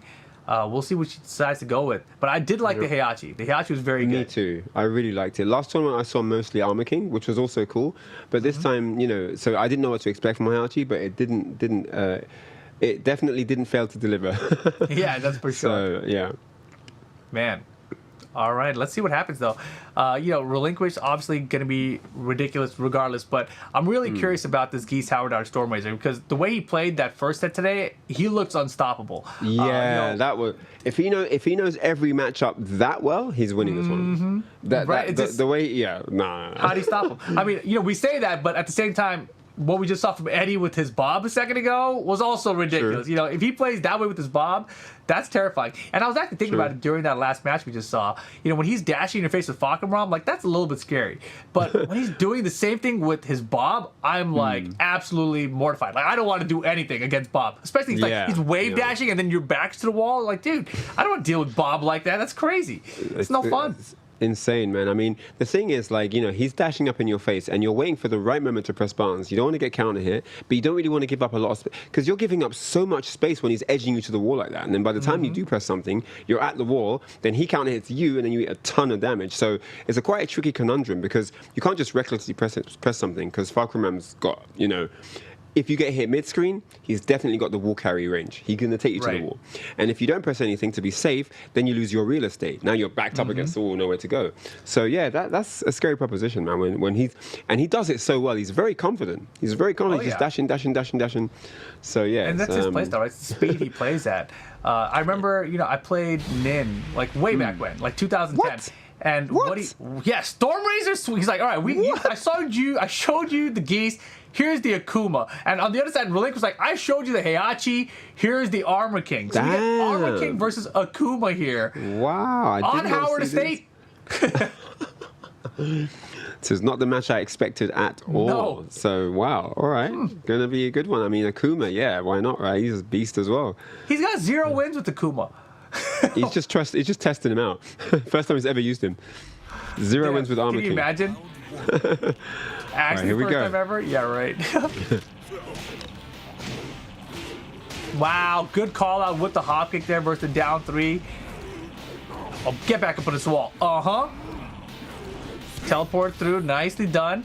Wow, the fireball barely clipped him. Air fireball from Akuma is actually just one of the most annoying things to deal with. Goes for the hop kick, gets blocked, and not really a big punish though. Oh, the giant swing, it's escaped though. Nice block on the sweep, but no punish. Oh man, eats the DP for his troubles. Demon flip, nicely blocked. Yes, gets the hop kick anti-air.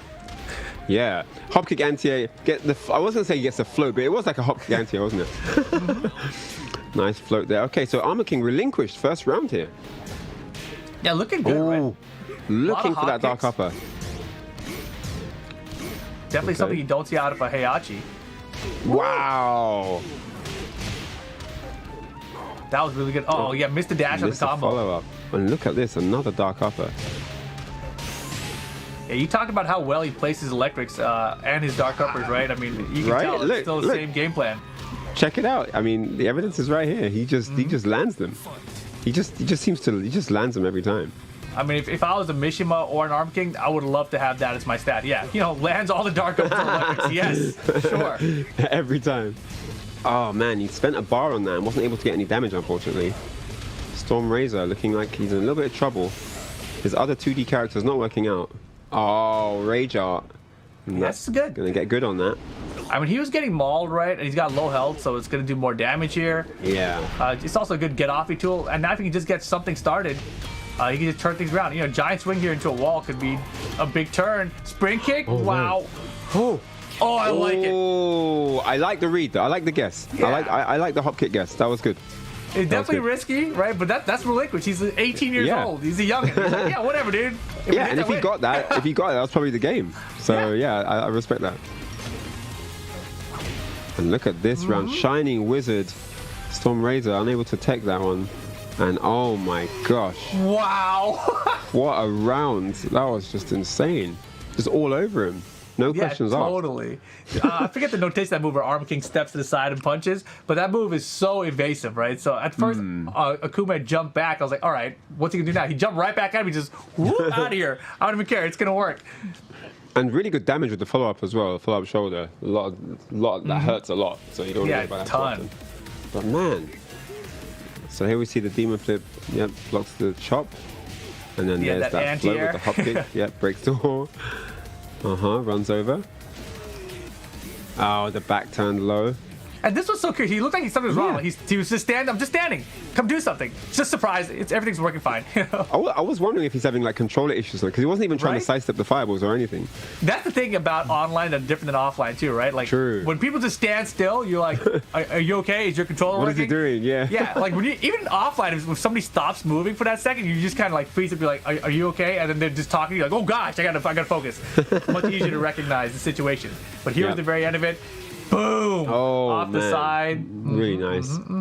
Relinquished, man. Really solid play there. So that's just the first game. I wonder if we might see Storm go for the Geese, because I think that Geese could probably do I don't know, because I don't know the extent of his Akuma, but at least from what we've seen of the two characters so far, his Geese definitely looks more prepared right now. Yeah, and I personally, as a player, I don't like the idea of switching your character when you're doing so well with the other one. That's true. That's the part that's a little bit bothered me. But earlier we were talking about it. People have multiple characters now. That's not something that really existed in Tekken. In the last few games at least. I mean, I think it might be a matchup thing as well. Maybe he just prefers against Armor King not to go with Geese for some reason. Yeah, and I mean, so there could be that. It could be a bit of that. Sticks it out with Armor King.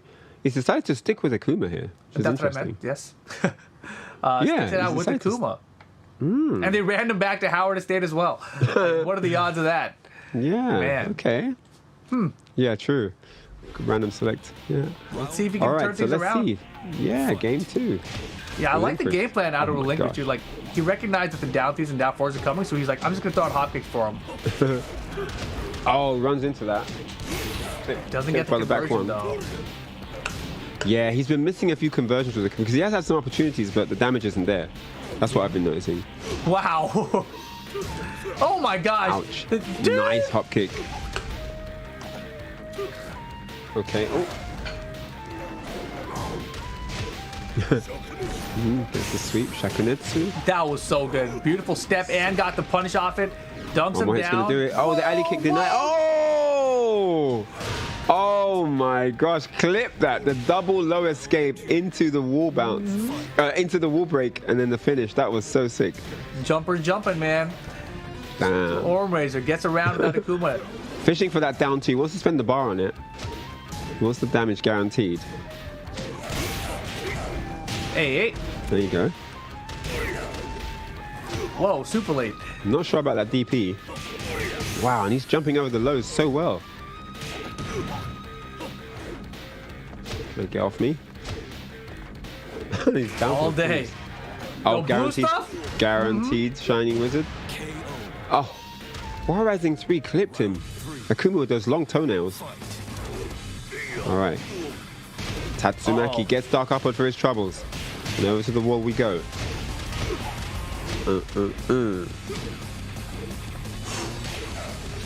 Akuma has access to one bar. He's going to want to spend it on a confirm here. He needs the damage. Had the down two, but didn't have a fireball buffer behind it. Man, he's not going to need it at this rate with these down forward threes. Oh man, look at that. The game won just like that. And what a turnaround. 3 straight. Yeah. All right. Yeah.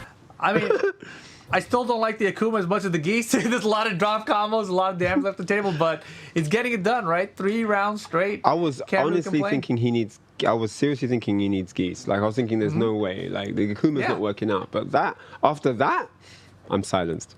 I mean, honestly, you know, if you compare the first game to the second game for Relinquished, you know, he didn't land the hop kicks that he landed. Like the first couple of rounds of the first game, there's a lot of hop kicks, but this was really the big turning point, right? It looked like Relinquished was going to pick up where he left off. The double jump over though, Akuma gonna jump. Double jump over wall break. So nice. Yeah, exactly, right? Like, yeah, thinking this is wall here too. We're in Howard Estate. Geese paying dividends even when he's not on the screen. Okay. Oh, and he got clipped by that. He tried to dash in and capitalize on the damage. Wanted more. The low caught him, and that's it. Yeah, there's the combo. All right.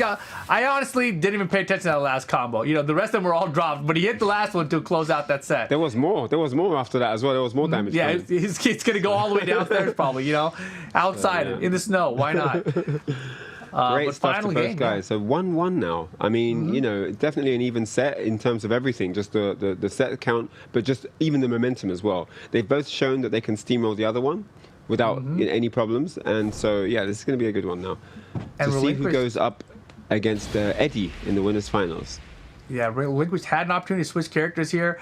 Opts to stick to the Armor King for the Akuma matchup. I like that honestly because I think his game plan was to try to use the hop kick or the capital punishment to get over the lows, you know, and even the hop kick to beat the anti-airs.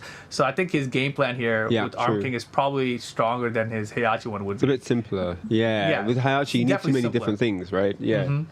You got to optimize your stuff so that you have more capacity for the things that count. Exactly. So yeah, great stuff. All right, let's see what happens here. So final game. Stormrazor definitely built some momentum in that last game, though, so it's going to be down to Relinquish to kind of simmer him, let's say, opening up. There you go. There's a good opening simmer. Yeah, he did hit opening simmer. Yeah, he didn't punish the down 4 last time. This time he gets the full launch on it. What?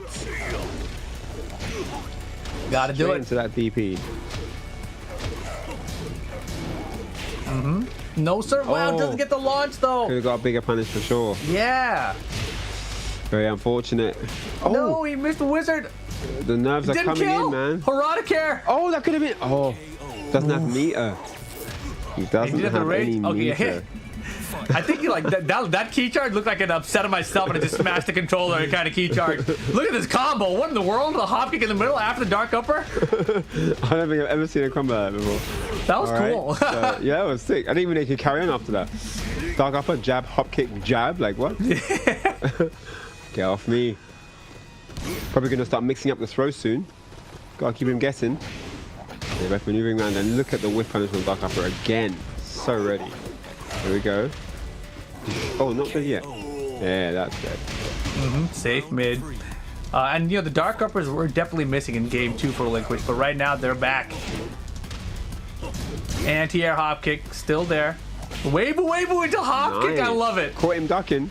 Caught him ducking there. Nice follow up at the wall. Guaranteed. Relinquish looking to take this one. One giant turn away. Oh, and there's the dark upper. Should be it. That might be all she wrote. Wow. So dominant there from Relinquish. Yeah. So dominant. Amazing stuff. Very 2 nice. games to 1. He really shut down his offense there in that last game. It was nice to see. Yeah, Relinquished, it was kind of unexpected, right? Because it was just a 3-round swing the other way. Yeah. So very nice. But yeah, I still wish we had gotten the Geese and the Heihachi. That would've been sick, yeah. I think it's cool that Relinquish did actually get the Armor King warmed up. The Armor King here in this final game is kind of like the total package Armor King, right? The whip punishing's all there, the comms are there, the punishes were there, the waivus were there, so it was really clean play from Lynx overall. You know, a couple of combo drops, right? He's got Screw Attack, he knocked on the dash afterwards to get the Shining Wizard. So that's something he's got to watch out for when he is playing Armor King now. But that kind of stuff right there, right? Gets the whip from downtown, gets the waivu in there to punish with the dark upper. Yeah. Just very nicely done. I noticed towards the end of rounds, there'll be both dropping stuff. Like, there'll be moments where they definitely can close the round and they just miss something that could definitely turn the round back. But yeah, it's one of those things, nerves. And also, it becomes a difficult chore when you've got the game won to just actually win it. But with that said, let's move on to the bracket. And here you see winners finals is all set up. It's going to be Eddie versus Relinquished. And these matches were 2-1 to get into this one. They've been grinding out to get these. Yeah, it's been hard now. It's been difficult, you know. All 2-0s before, now we got the 2-1s, and now we're going to go to the winner final later with Eddie going up against Relinquish. Congratulations, Relinquish, guaranteed into that top 4. We saw the lower bracket, they're also getting squared away, right? But of course, guys, if you want to be taking part in these Open Series tournaments, make sure you guys go on over to compete.playstation.com. You know, right now, of course, you guys are watching Tekken 7. This is the European region, but this stuff's happening around the world, right? For multiple games, right? It's free to enter.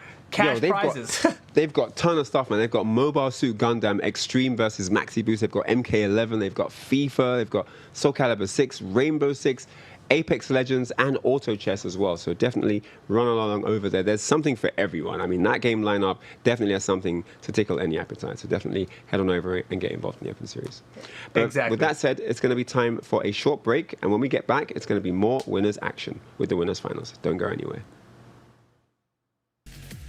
Masters event registration for the Tekken Online Challenge 2021 seasons open up July 31st. Each Master event up to 300 circuit points up for grabs and a $2,000 prize pool. Starting from August 21st, there will be a Master event held for each region. See the schedule here to find when your local Master event will take place. This year, the Tekken Online Challenge has expanded to 14 regions across the globe.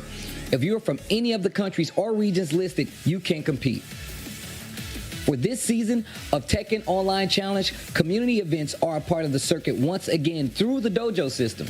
Upcoming dojo and master events can be found on the new Tekken Tournament portal. All the information you need to know about the new season is available at TekkenWorldTour.com. Go to TekkenWorldTour.com to begin signing up and competing in the Tekken Online Challenge 2021 season.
Ladies and gentlemen, if you're just joining us, welcome.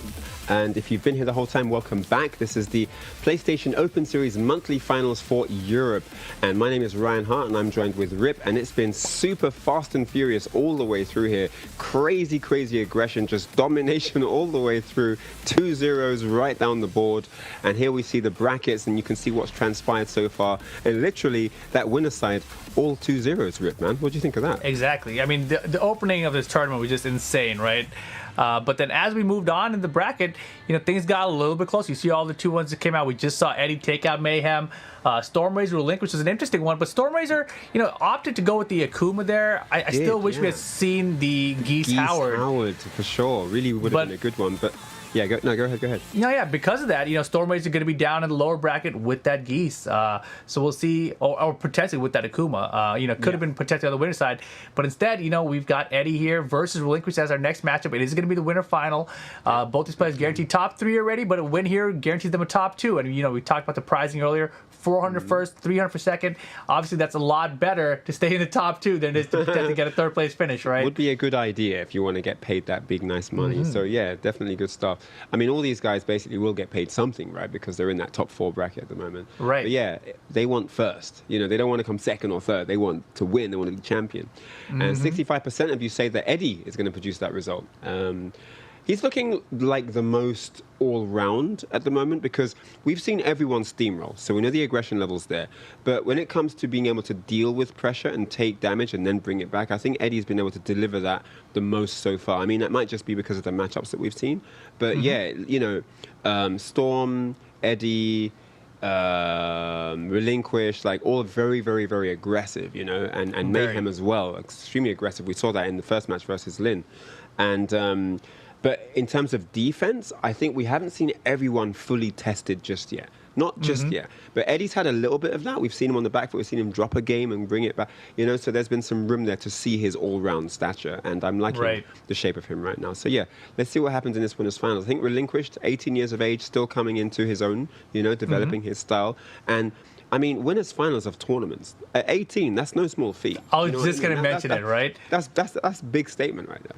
Yeah, like to be 18 years old and making to a winners' final of a game of a series where everyone talks about the legacy skill required in it, right? And in general, even this top 8, I mentioned earlier, 5 out of the 8 top players are under 23 or under. Just a very young group of players we have here in this top 8. Showing the world what they can do essentially. So I'm very excited to see here. Relinquish, I think, is the player that I want to see succeed right now because Eddie's definitely the favorite. I love rooting for the underdog, right? But at the same time, Relinquished, with that Heihachi, I was very impressed. And then we saw the Arm King a second ago, still impressed. And I think you called it out earlier. His ability to just see a whiff and then find that electric, find that dark upper, even from very far away. I think that's just so impressive, especially as someone who's not a Mishima player, right? And I think that's one of the big skills as a Mishima player is to get those long-range electric or punches, right? Because you know when to hunt for those for sure. Right, because myself, when I'm going against the Mishima, right, I'm thinking, I'm far enough away. I can whiff something here, just like bait him out, right? Nothing bad's gonna happen. And then for Relinquished, he's ready for those. You can tell. Yeah, no, he really is. He's put the effort in. He's put the work in. He's clearly analyzed opponents as well because you have to have a good eye onto what they want to do and not just what, but when, to aim for that counter hit and get the launch. So you can see he's been doing his homework and he's been making it pay off. I mean, he's here in the winners' finals. Doesn't really get much better than that at this point. So, yeah, big shout outs to him. I wonder how often he plays because he just always seems so on point. I've only seen him this time in the last tournament. And in the last tournament, I think he also got to the winners' finals as well. So, yeah, very, very impressed with this young chap. Yeah, I mean, I'm just thinking about it, like, both of us are, we're up there in age compared to Relinquish, right? We've lived we've probably both lived double Relinquish or more, right? So let's just be honest here. But, at the same time, when we were that age, I think that both of us probably had a lot more time to play games, going back to what you just asked about, right? Definitely. We had more free time. We had more quarters to put into arcade machines. Yeah. Yes. That was a completely separate struggle. I remember those days. But I think one of the things that is so hard, I've been thinking about this recently, just myself as a competitor, is when you have that drive, right? You can't create drive. I think that's so difficult. Maybe you have advice for me for that later. That's a totally separate topic. But I feel like when you're young, you're like 18, late teens, early 20s, you have much more drive and motivation, to prove yourself to do well. Let me kidnap your dog. I'll show you drive. What? Like you can create drive. It just all depends what it means to you. If winning means that much for you, you'll want to win, And I think what it is, maybe getting older introduces different styles, different responsibilities in life that doesn't allow you to commit as much as a priority, for gaming anymore. You have to do other things now, and that takes up the bulk of your time, even though the fire still burns and the passion's still alive. So I think it just comes down to how important it is for you. It's one of the angles that makes the pro player model work, because some players that feel burnt out and plateaued often find a new challenge when they become pro players, because now there's something new to work for. You're working as part of a team. You're on Team Sony, and now you've got to represent the brand, and you've got to win tournaments and so on. So I think it comes down to, what it means for you and why you're winning and what the purpose of training, why get up in the morning to practice, it's those things. And yeah, if you want to keep the fire burning and the wheels turning, as they say, I think it's about having a drive that means enough for you. Some people have had journeys where, like in my case, where, kind of making money to help your family and stuff like that. It's a different kind of struggle for everyone, but each different, drive motivates you in a certain way, and that produces the results. And of course, at the very end of that, it makes the win that much more special. So for these guys here, like Relinquished, he knows he's coming in as the experienced underdog. If you're just talking just strictly experience, he's at the bottom of the totem pole here. So his one of his journey missions is to prove to everyone that he can, stay with the big dogs. He can deliver just as good as anyone else. He's definitely shown that so far.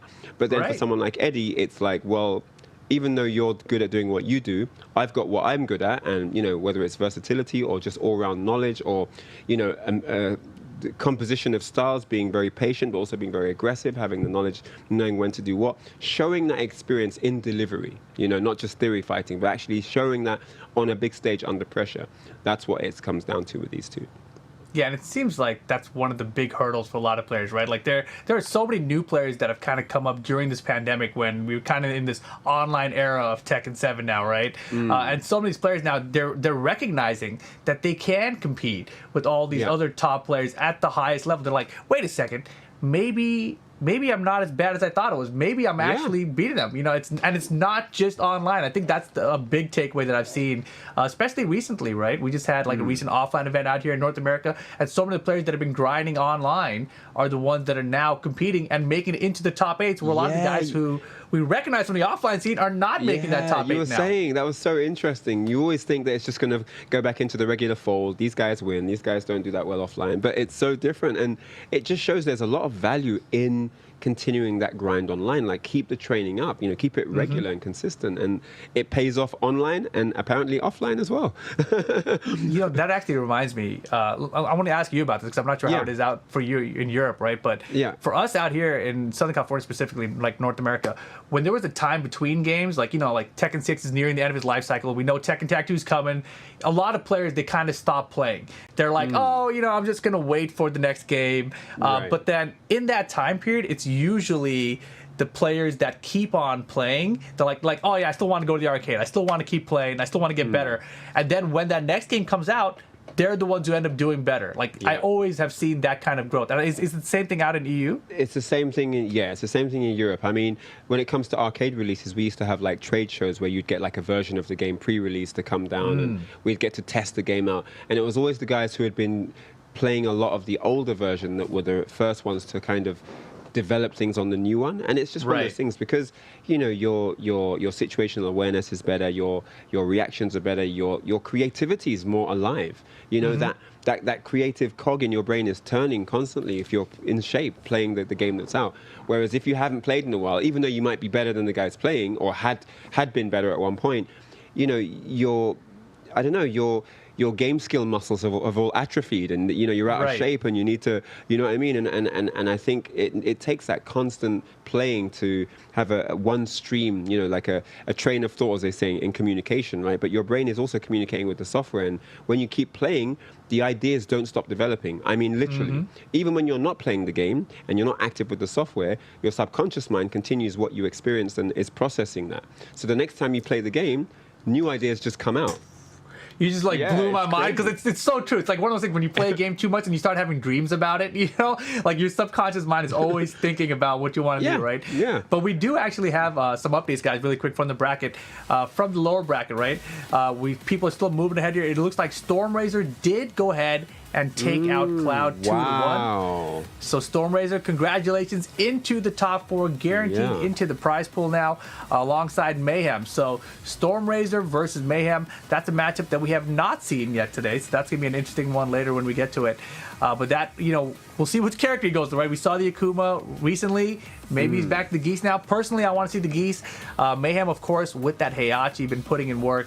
But we're still waiting, guys, on Eddie and Relinquish to set up our grand finals here, which, of course, is going to be an interesting one. Yeah, whatever you got going on, whatever game you play, like, never give up. It's such an important, it's a very simple concept, and it's easy to say, never give up. You know, everyone says that. It's on the track, slowing down, slipping on a curve. Keep going, you know, throwing a cup of water. But, like, it's a real thing. I mean, short story, like, back in the arcade days, Tekken Tag 1 times, right? There was a match where these two guys were playing, and one guy was getting a little bit frustrated because he wasn't winning, and he was losing quite badly. Okay. And at one point, he just got up and left the credit. And he just walked away from the machine. And me being me, I just thought, I'm going to lose anyway. Whatever. I'll just sit down and finish the game, you know? And I ended up coming all the way back and winning that entire game. From that no health, both characters. I beat both his characters and I won the entire game. I won't say who the guy is, just to like spare him some dignity. But then, 3 years later, that guy who had gotten up and walked off won a tournament, and he OCV'd the final team. He beat all 4 guys just by himself. And in the first game in that finals, he was on no life, and he brought it all the way back. And he said in the interview after he won that he remembered that one day 3 years before in the arcade where Ryan randomly sat down, and that stayed in his mind that it's always possible. That winning is always, always possible. It's never over till it's over. That's like one of my sayings I've always said. But here we go, guys. This is the winner's final. It's going to be Relinquished with the Armor King, Eddie with the Fakamram. And we're going to Mishima Dojo. Let's get into it. Let's see what's going to happen right now. Winner's final. These guys are going to want that coveted grand final seat. So this is going to be a slobber knocker, as my mate Jim Ross might say. Oh, man. My mate Jim Ross. I feel like that's a phrase I've never, ever heard. Oh, you've definitely never heard that one, and I've never met Jim Ross, so yeah. Yeah, I know. But, you know, he's everyone's mate these days. He was at a CEO the other year, man. Wow. Yeah. That was your chance. But here we go. Back up on this wall. Hey. Nice. You can't just throw those out. Duck in the high. Ready for the launch. Eddie, wall carry here. Just right. Tons of damage. Baits him out for the Rage Art. Doesn't hit a button. You're done. First round. Eddie. Round 2. Fight. All right, in round 2 now. A lot more jockeying. You know, Relinquish probably looking for that dark upper right. And yeah, there it was. He was definitely looking for it, but definitely hard to get Eddie with it. But man, look at that call out. Eddie ducks there. Relinquish finds the hop kick. Impressive. But the jet kick. Ouch. That looked like pain in a foot. I call it foot in mouse disease. And get the elbow. Piling on the press. Another one. My goodness me. Oh, no, follow up. Boy, it doesn't even matter. He doesn't stop a freight train. Look at this guy. 2 straight rounds just like that. Yeah, and that back one from Fakamram is launch punishable, but nobody launch punishable. Like, I've seen him launch punishable maybe once or twice ever. That right there, that's launch punishable. Yep. Great example. Great timing on that. Yeah. Literally happened as you said it.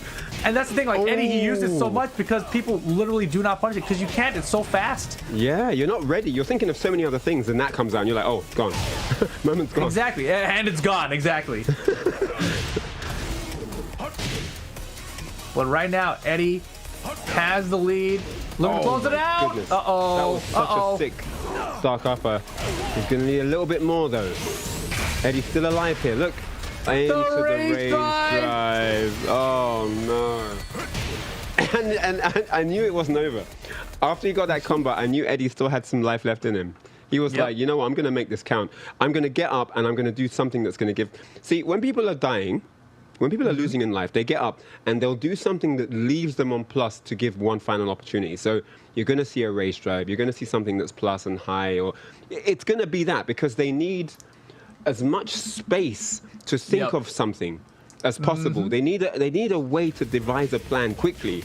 So they got to hold you in minus frames so they can think of something really quick.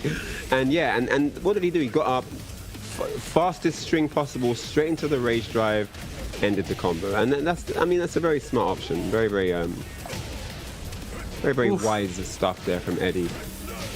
Yeah, things were looking rough in this round, but Eddie found the jet kick, right? Gets the full combo, and then immediately afterwards, how about another one? Gotcha. Got the combo, back one's here. Don't worry. Oh man. But you know, that's what we talked about earlier with the experience. You know, that's something where Eddie, you can see the experience coming through, where he knew to get up and go straight into the jab string into race drive. Do you know what I mean? So yeah, it's that kind of thing there. So yeah, smart stuff. Eddie, first game, man, powerful. Yeah, definitely very strong showing from Eddie here too, right? And so on relinquished ends here, honestly, I like the Heihachi more. Like, I don't know which one he considers his true main between the two characters. Obviously, he started today with the Heihachi, but now we've seen the Arm King 2 sets in a row. But I really did like the Heihachi pick, man. Something about the Arm King, like, I feel like he doesn't really take risks. It's the same thing I told JDCR about his Armor King, by the way. It's just like, I feel like Armor King is not a JDCR character because that character requires a little bit more risk, and JD is very risk averse. He's like, no. That's so true. I never really thought about that, but you're absolutely right. He's very passive, and he's super. He's sharp as a knife. I mean, he'll dark up at anything, but it's secondary. The opponent is primary and he's secondary. He's waiting for something. Yeah, it's so true. It can work, but it means that space can easily be invaded, you know? And that's... Armor King doesn't really want to have players running up in his face too easily. So, yeah, I agree with you there. I think he needs to be a little bit... And King as well, for that matter, needs to be a little bit unpredictable. You know, that little key that little spice of unpredictability needs to be sprinkled in at some point. And especially against Valkyrie, my word. One of the things about Armor King, you know, like his forward 4 neutral to the low or the down back 3 low, you know, they're both very punishable, right? So, you know, as a King player, like you do, like sometimes you don't want to take those kind of risks, but I feel like they're kind of necessary with Armor King. Like down back 3 is a very slow low. Yeah, you have to. And it's a counter launcher, right? It's kind of like using Geese's down 4. Yeah, it's so true. Or Akuma's, no, it's so true, so true. You got to put that thought in their mind that it's possible, right? That it's an option. Right. You know, because there's certain players that literally won't ever duck until you like go low. They're never gonna duck, you know. So yeah, you got to put the fear in their mind, basically. And speaking of putting the fear in their mind, obliteration from Eddie here. I fear obliteration. Yes. Yeah, this is crazy. Hop kick? I don't think so. 1-4 punish again. He's been so good at calling out the hop kicks, like just forcing Relinquish to throw out these hop kicks. He's like, no, it's not gonna work. And then the guard break at the wall. Man. Oh. Throw in the towel. Relinquish though. That's so messed up. Throw in the towel? You just tell us a story about how it's never over till it's over, right? Throw in the towel. It's over. Okay, there we go. Here we go. Relinquish. Back on track here. Let's do it. Oh, gets the down back 4. We got to do those sweeps. Nice dark upper. And we're going to take him downstairs. Yes. This looks good. This looks good right now. Uh-oh. Ooh. Guaranteed down 4 after that? Oh boy. It was looking good. Giant swing, get off. Nah, get off me. Jet kick. That might be enough damage. The wall might save him. Raise drive. He's living. Wow. Oh my gosh. He's dead. Oh, This is a toe kick. oh man. Heartbreak that at the was end there. Crazy. If only he low parried that, man. I was wondering if he's going to go for like something mid, you know, I don't know, up forward 1+2 or. Yeah. I mean, and I was talking about how they should do the down back 3, and that was the wrongest place to do a down back 3. Oh man, unfortunate there. But you know, take a look back at it. You know, this started off Eddie, the forward 1+2 for the full launch here. Just look at the damage here, and immediately down 4 afterwards. A toe kick attempt by Relinquish didn't work out, and then the guard break on this time. Sidewall saves him a little bit, but it's not gonna be enough. Throwing out those high strings, Eddie's ready. Eddie has some great ideas by the wall, man. He's always prepared. And look at that, caught him stepping there, took him to the wall, goes for the rage drive, doesn't kill just about, and then that. Oh, and that was such a big opportunity. That could have been the round. But that means that Eddie is our first grand finalist of the Open Series here for the end of the month. And Relinquish now drops down again, exactly the same way he did in our last Open Series when he also was in the losers finals. Relinquished is waiting for the winner of Stormrazor and Mayhem. And that one should be a lot of fun, right? Because Stormrazor, you know, we've seen how aggressive he can be. Mayhem, you know, I feel like Mayhem always starts off a little bit slow. When it gets his opponents, he's like, what are you going to do? All right, now I know. Now I'm going. Yeah. So, you know, either way, it's going to be interesting. But Stormrazor, I still want to see the geese, man. I want the geese. For this geese. You can't give me 6-0 versus DPP then not use the character again. That's not fair. I would be so disappointed. I mean, that's just not right, man. You can't give me an in-and-out animal-style cheeseburger, then I don't get to go again? Like, that's not right. You know, I got to predict with my channel points on this one. Is Stormrazor or Mayhem? I got 9 seconds. I don't know. Man. You got to do it. Yeah. Stormrazor. 80%. I put 144 channel points in there. I don't know. We'll see what happens. All right. Yeah, Stormrazor with his geese, hopefully. If he picks Akuma now, I'm going to lose my channel points, dude. That's what's going to happen. Oh, man. I'm feeling it. I'm gonna go Mayhem. I'm gonna just to be counter. Let's go Mayhem. Well, look, that's unfair because I only picked Stormrazor because you told me to. You picked both of them. The crowd think 53%. I mean, it's fairly even. That's the closest one we've seen. 53% Stormrazor. Sure. This is definitely a hard one to call. Yeah, for sure. Especially two out of it's 3. really gonna depend on the characters too, right? We'll see who they decide to pick with. I mean, if it's Akuma, then I feel like it's a better chance for Mayhem. But maybe the geese thing was a matchup thing. Maybe he just knows Bob. Maybe it was that kind of I don't know. I mean, Geese does shut down a lot of Bob's. Crazy that he gets away with a lot of other characters, right? Yeah, could be. He does. But his Geese is also really good. So sick, man. the way he calls out the down 4, like he looked for it and then he counter hits it. That's very rare to see out of a Geese player, right? Yes. Most Geese players just like down 4, did it counter it? Sick, I got a combo. I'll just go for a poke, you know? Just interrupting. He was like backdashing, interrupting strings with it and getting counter hit. So yeah, it was really impressive. So here we go, moment of truth. Who's it going to be? Is it going to be Akuma, or is it going to be 2D character number 1 or 2? What? Geese and Marduk. Howard, and it's not Heihachi though. Oh, my money back. Yeah. All my points back. All right, let's see what happens. Wow. Craig Marduk, first appearance in this top 8. And this character is real good. Really good. Yeah. But definitely. That Geese Howard is really good. You know, like I do like what we've been seeing extra really. Stormrazor, especially in that DVP set. It was really incredible to watch. So let's see what's going to happen here. I mean, winner of this moves into losers final, so it's an important one. Do you guys have a lot of Marduk players in EU actually? A lot. Okay. No. A lot. No. Oh, okay. A lot. No. A lot. No. Yeah. No, it's not a super popular character. Gotcha. Yeah, we see a lot of Marduk now in NA. Really? He's a strong character, man. Oh, he's so strong. And they didn't touch him at all in the patch. I was like, what do you mean? Sometimes when you don't get any changes, it's basically a buff because everyone else just gets nerfed, right? Right? All right, so Stormrazor lost over half bar already. He's trying to push him back with the ref Dukin. Mayhem all day. 1+2 throw, no. Me. Looking to establish contact here, Stormrazor, but Mayhem goes low. It's a nip up. Sidestep he's off now. Ooh, counter hit. He's so good at him, dude. He's almost to another bar. Snap. That's you, Ken. All day, build a meter. There's only Is he 13 building? seconds left. Big shoulder block there. Round 2. Fight. Yeah, Stormraiser, I loved his composure, right? Like, he was behind very early, but he just stayed grinding away with those Repukins. Stay calm, yeah. Nice and he block. blocks the sweep. Live by the down 4, Finally die by won the it. down 4. Yeah. Okay, get up 3. Struggles away. Wow, that's a 3 whiff. Wow, try to jump. Oh, he had the back 3 there. One of the perks of 2D characters, that jump kick. Ooh. Baited! I heard a button, and he's going for it. Oh, please don't drop it. That'd be so sad. The deadly rave all the way through. Nicely done. 1 round each. Fight. Wow.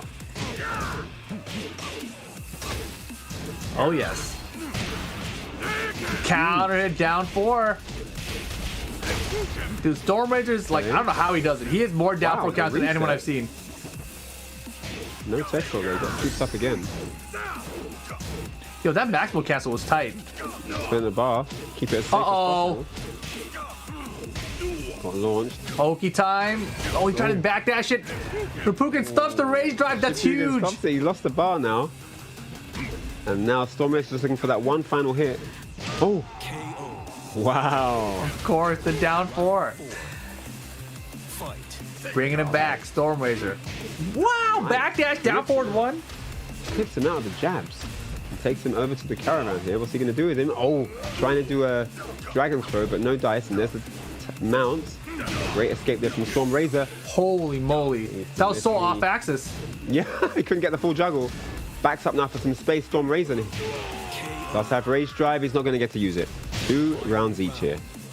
Yeah, it's a close one. Stormraiser gonna have the meter if he finds an opening. Yeah, There it is. Spends it straight away. Ooh, 4-1+2. Nope, get off me. Jump in. Wow. Oh, gets launched. Uh-oh. He doesn't even have rage yet. Tackle, finally. Go. Oh, the read. Mix. Nice The block. He's got him trapped at the wall. He wants to keep him here, but he backs up and gives him space. Why? Oh! Got him. What? Oh, he didn't die. Opportunity doesn't go for the Stormraiser's mix. alive. Stormraiser. Oh, the down 1. He was so desperate to get that one over with. He just wanted it over. The down 1, the trusty down 1. That has been like one of the most reliable round-ending strategies since like Tekken 1. Yep. Still alive and well with us today here in Tekken 7. First Dude. game there to Mayhem with Craig Murdoch. Yeah, that was very nice. You know, we weren't sure about the Marduk, but his Marduk honestly looked very solid. Yeah. Storm with the Geese did very well as well, to be honest. There was a little bit of character experience there against the Marduk, Oh, but that man, was such a sick rage art, man. yeah, that was great. I've never seen that. That's a very good setup. It could definitely catch a lot of people off guard. Yeah, and definitely. in general, Stormraiser, you know, a lot of his setups, where he max mode cancels. He had a max mode cancel into a sidestep earlier, but he didn't do a whiff punch off the sidestep. We would have got him. Yeah, I like the usage of meter as well. I felt he was very smart with the way he spent his meter. He didn't ever like just do it, you know. He only did it when there was a direct purpose for it. And yeah, I did appreciate that. Yeah, Now that when he minion tied it just up. closed him out. And And here that it down for all- one. Yeah, look. Here Look it at the all went life to the lead he had. corner. And he was at a full smartly life. backs up and gives him space to come in and kill himself there. No combo. A little bit there. worrying here. It looked like Stormraiser might have a trick up his sleeve, but the down Yeah. one shut him down. And that a was lot of Geese Towers there do low parry too. So that was a really risky down jab, but it was the right thing to do against Stormraiser, you know, so Yeah, it works worked. out for him. Mayhem gets the first one, first to 2 here. And who do First we to have two's win? pretty hype, I have to say. It's pretty like Yeah. high octane, isn't it? You're always glued to the screen because everything's so important, you know? Yeah, I really like that. I feel like when you look back at Tekken Tag 2, a lot of players push for 3 out of 5, and I really felt like that made things drag on too long. I didn't enjoy it as much because Tag 2 games were also very long. You know, Yeah. Like I understand competitive viability, longer sets make the better player win. Who cares? You know, I want funner matches that people want to watch and stick around for. Yeah, if you're spectating or even commentating, it's really exciting when it's like quite quick, you know, because then it's wait. Speaking of quick, we've got another character switch. Miguel. Beast is out and Miguel in. Man, so many characters here in our top 8 today. Oh man, this is what we talked about earlier with players nowadays picking more than one character, having those seconds and thirds and fourth characters coming into the top stages of a tournament. I mean, this is highly influenced from the cream of the crop, your knees, your Arslan Ashes. Like, if you go to the very top of Tekken, people usually have more than one character. Even if they don't use them in tournament, they can use more than one character very, very efficiently. Definitely. But let's see how this Miguel does here. Marduk, very good character, right? Like, everyone agrees Marduk is very good. Miguel, not so much.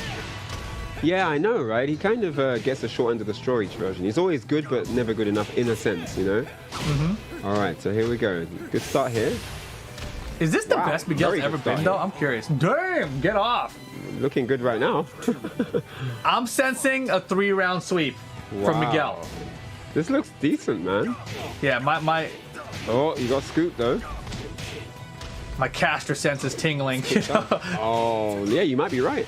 Let's see what happens here. Gets the screw attack. The late. Oof. Man. And the balcony break before Getting the screw. battered. We still got a screw attack. Wow. He's getting absolutely destroyed here. Oh, Whoa. 2 straight rounds. Oh my goodness. So one-sided. got him. Yeah, whoever at the Tekken development team created these counter it safe push things that are counter it launchers, please leave. I hate those things.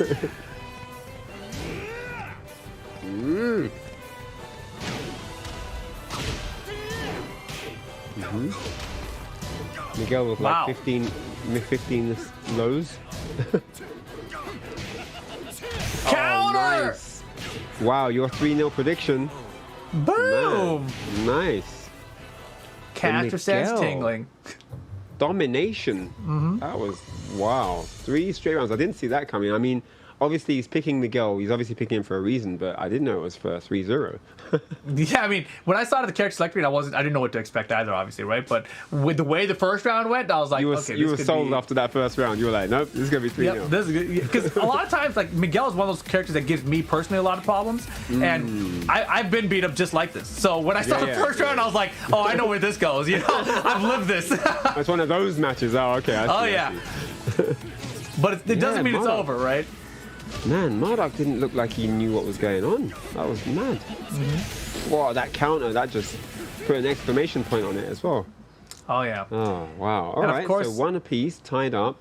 I don't think we're going to see the return of Marduk. I think that was enough of a loss to warrant picking a secondary or picking Could another be. character. Yeah. Could definitely be. I'd be I very do like surprised the if he went Marduk, though. again. I I'd think... be very surprised. Yeah, I mean, I think the Heihachi could be good to go back to here against Yeah. Miguel. I think that's not a terrible choice. Or unless he just doesn't feel confident against Miguel in general, then he might still go Marduk, for that purpose. Yeah, I mean, Warmed up with him and stuff. Marduk is definitely very good at stealing games off people and stealing rounds off people. You just land the rage drive. Obviously we haven't seen that yet, but Right. if you can land it, it just get turns it, everything yeah. around, right? Yeah. Yeah, and going back to that, I was talking about that safe push counter launcher thing. Oh, That's- yeah, Of yeah. course, the chat is like, Rip says as he does the magic forward, safe with law. I'm like, yeah, there's a difference. One's high, one's mid, dude. Like, safe mid versus safe high or unsafe high, technically, if you duck it, right? Right, It's very different. Yeah, that's true. That's true. But yes, So, let's see here. Speaking of character switch, it is indeed Heihachi Mishima back on deck, going up against Storm Razor's Miguel, who had a very dominant performance versus Marduk a few moments ago. And, I mean, Mayhem's had a taste, so he knows what Miguel's got to offer. Let's see what he can deliver in terms of counter strategy with Heihachi. Boom! That's a great start. Counter strategy. You want to swing? I got an electric for you. Looking good. Wow. And the pace of Heihachi already way more involved here than the Marduk. And look at this. Man! Let the boy press a button, please. Round 2. Wow. Fight. Uh-oh. Yo, I really like Storm Razor's Miguel. I think you like all his characters. apart Not as from Akuma. Punish.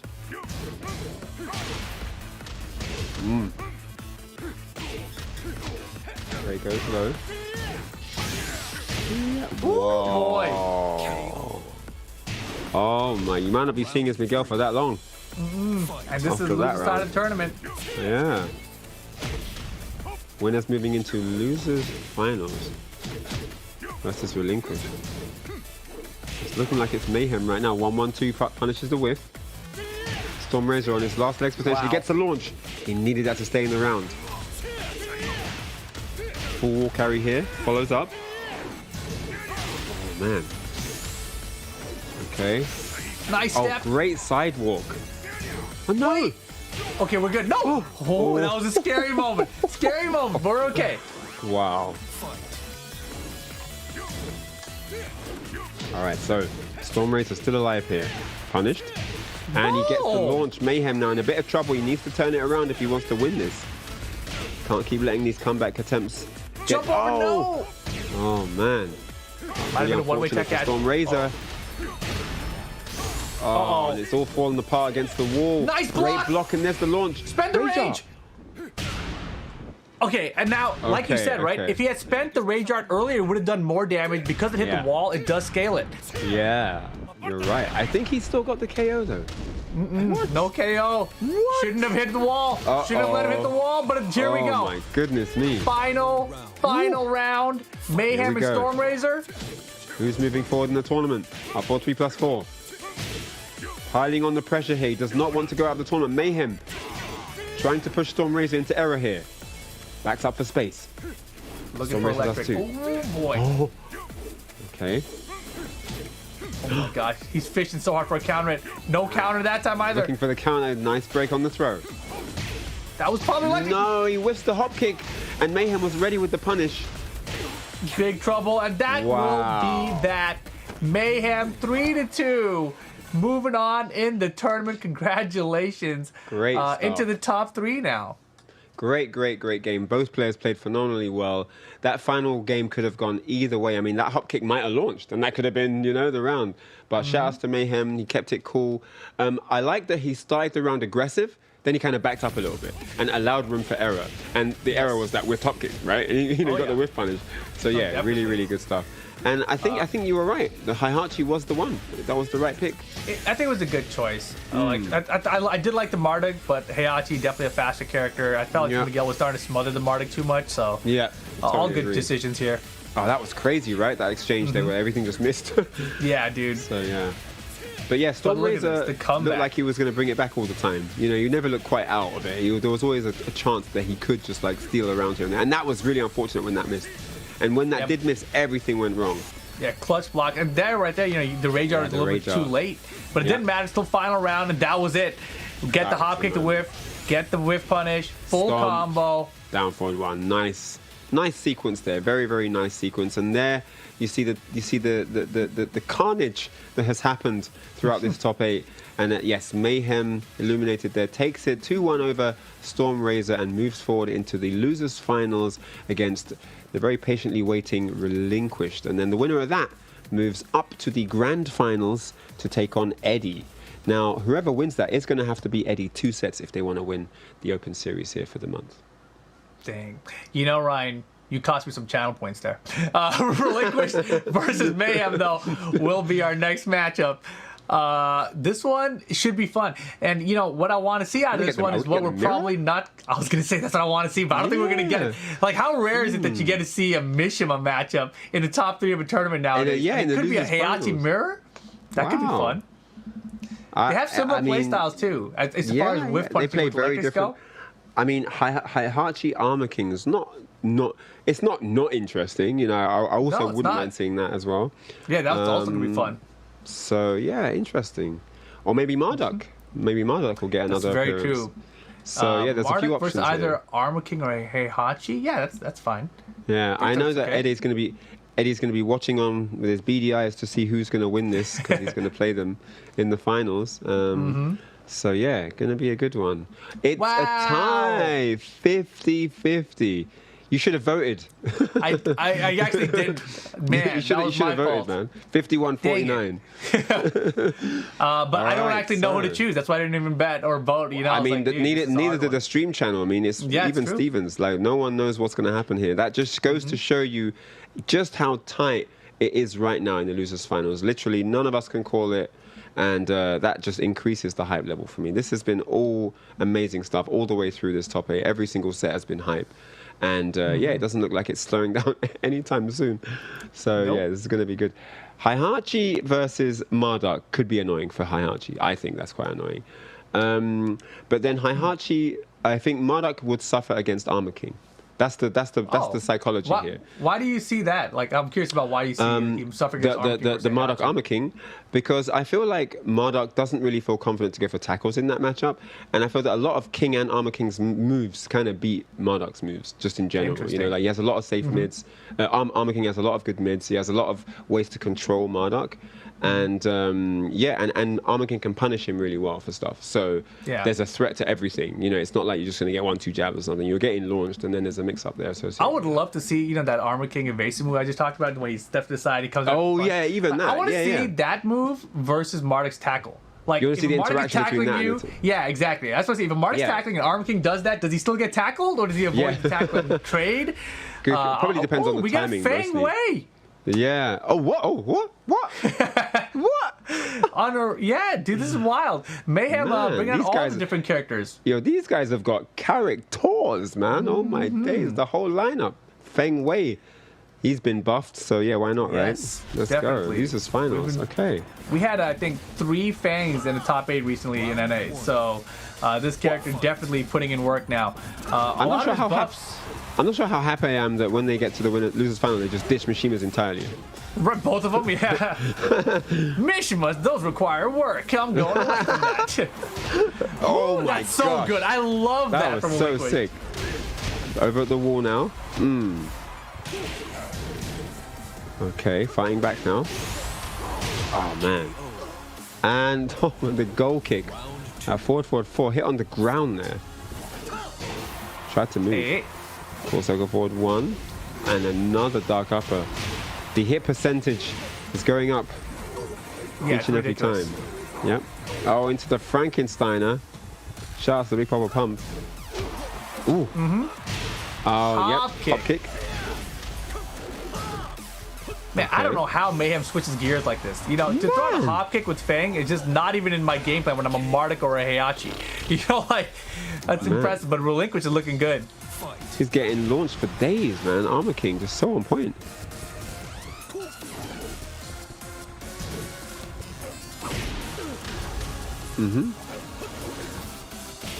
Going for a second one.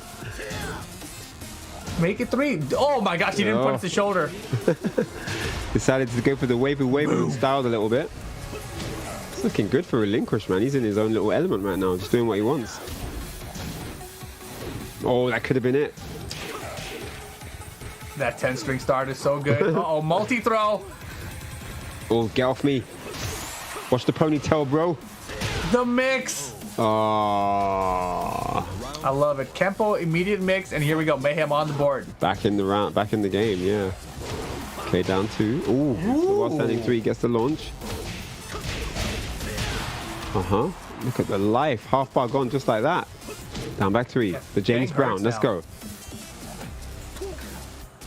go. Throw breaks are Throw good breaks. too.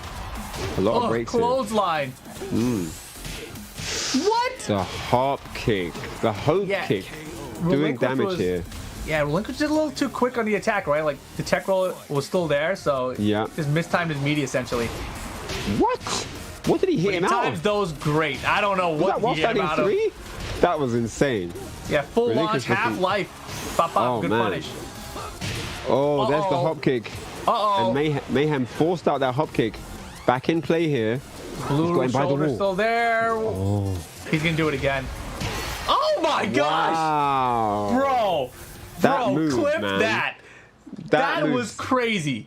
That move that- goes properly around, like to the side, man. Oh my god. Fang's blue shoulder hits everything.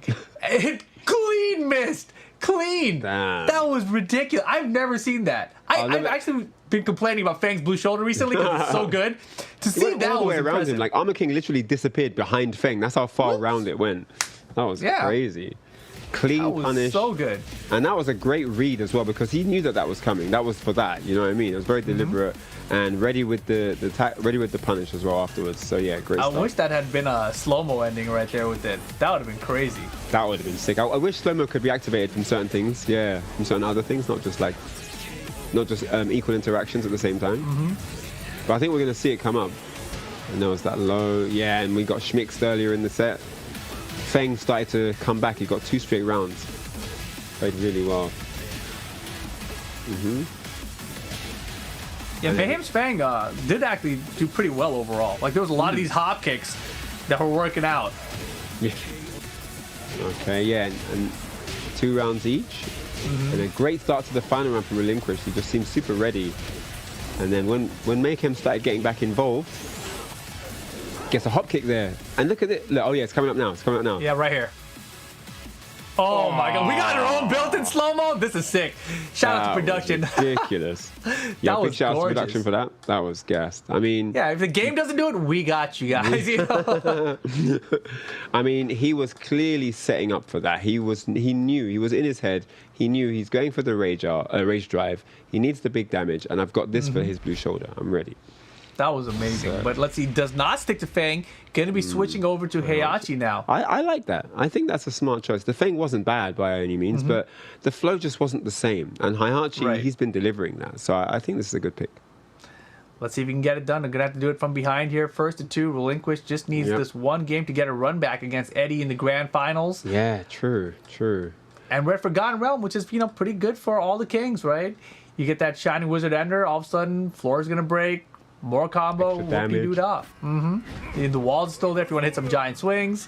Yep. But he hasn't really been a throw-heavy king, right? The multi-throw Not really, maybe, no. but I mean, yeah, but the very few Relinquish attempts. was in the last tournament. He was literally doing multi-throws every time. Like, so he's calmed I down see. with that a bit. Maybe because of the Heihachi mix, he's gone out of his throw momentum. His throw flow I in his see. mind.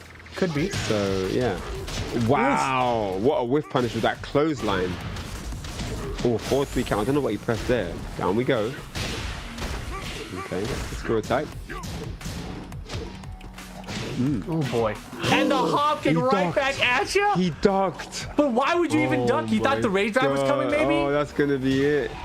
Why did he duck down, Rip? Why? I'm guessing it was the rage drive. That's the only threat I could think of, or maybe 4-4 neutral 2. Oh yeah, maybe. But like, Relinquish doesn't use 4-4 neutral 2. He doesn't use down back 3 either. I can't believe it. He gave him the round there with that crouch. Ate the hop kick. Yeah, that was huge. All right, so 4-3. Oh, he could have got a scoop there possibly. Oh, no break on that. Okay, nice chunk of damage there. Oh, and another one. We're running it back here. We're going for the third one. Nope, access denied. Nice Good low parry on parry. the down back two. Wall carry's good, easy here.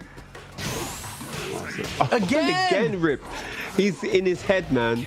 He is in his head. What is it? What is it about it? Like, what? I'm so scary. kidding. What do you see from that time? There's no rage, right? Oh my god! Oh, Rip, he's in his head. Rent free right What's now. happening? What's happening is the throw game threw him off before. He got him with those 2 throws, you're and that right. has messed him up now. He's ducking all the time, and now look, everything is working. And look at this round. From pillar to Unblockable. post. From pillar to post. That was domination. He got absolutely battered that last game. I mean, it was one of those things where he softened him up early with the throws. He softened him up. And then he got that one clutch hop kick. And Yeah. it might be questionable if the guy's going to really keep going for hop kicks, right? Because it's risky and blah, blah, blah. But Right. he kept doing it. After he got those throws and the third one got interrupted, he was like, okay, let's do this now. And he got such great mileage off the hop kick that it was almost criminal to not go for another one. This I'm was the just gonna first keep one, doing right? this. This first one, the rage was there. I was like, all right, it might be the rage drive. He gets that one. Yeah. Then we'll see more of them as this set progresses, probably. Man, all those hop Look, kicks. there it went- was again. Yeah, And you might be before- right. That might have been a throw. They're Yeah, scared the to throw throw there. set him up. I mean, look at this Jeez game. Louise. Relinquish clearly went to the White House before this set because he had all the launch codes in this set. Oh man, and yeah, this was beatdown. He was so confident at the end here. He started to go for the unblockable and stuff. Getting Like, really funky pixel. as well. Look, like, yeah. He started getting really confident, man, going for crazy stuff. Oh man, that was a wild, wild set. And this shows you how scary Tekken can be at this sort of level, because even two high-level players, when one person gets going and gets in your head even a little bit, give them any margin, and it's really hard to stop them. They can literally just initiate anything they want. They can start doing their freestyle tactics, going for big unblockables, you know, and it's very, very difficult to stay in the game once your opponent is feeling that degree of flexibility. But shout outs to Relinquished, very, very impressive performance there by his Armor King.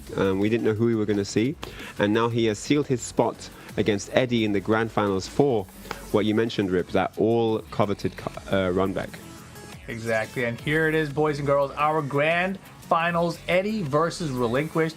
You see their win rates on the screen there. Tons of matches on Relinquished side, because of course, when you go down to lower bracket, you got more matches to play.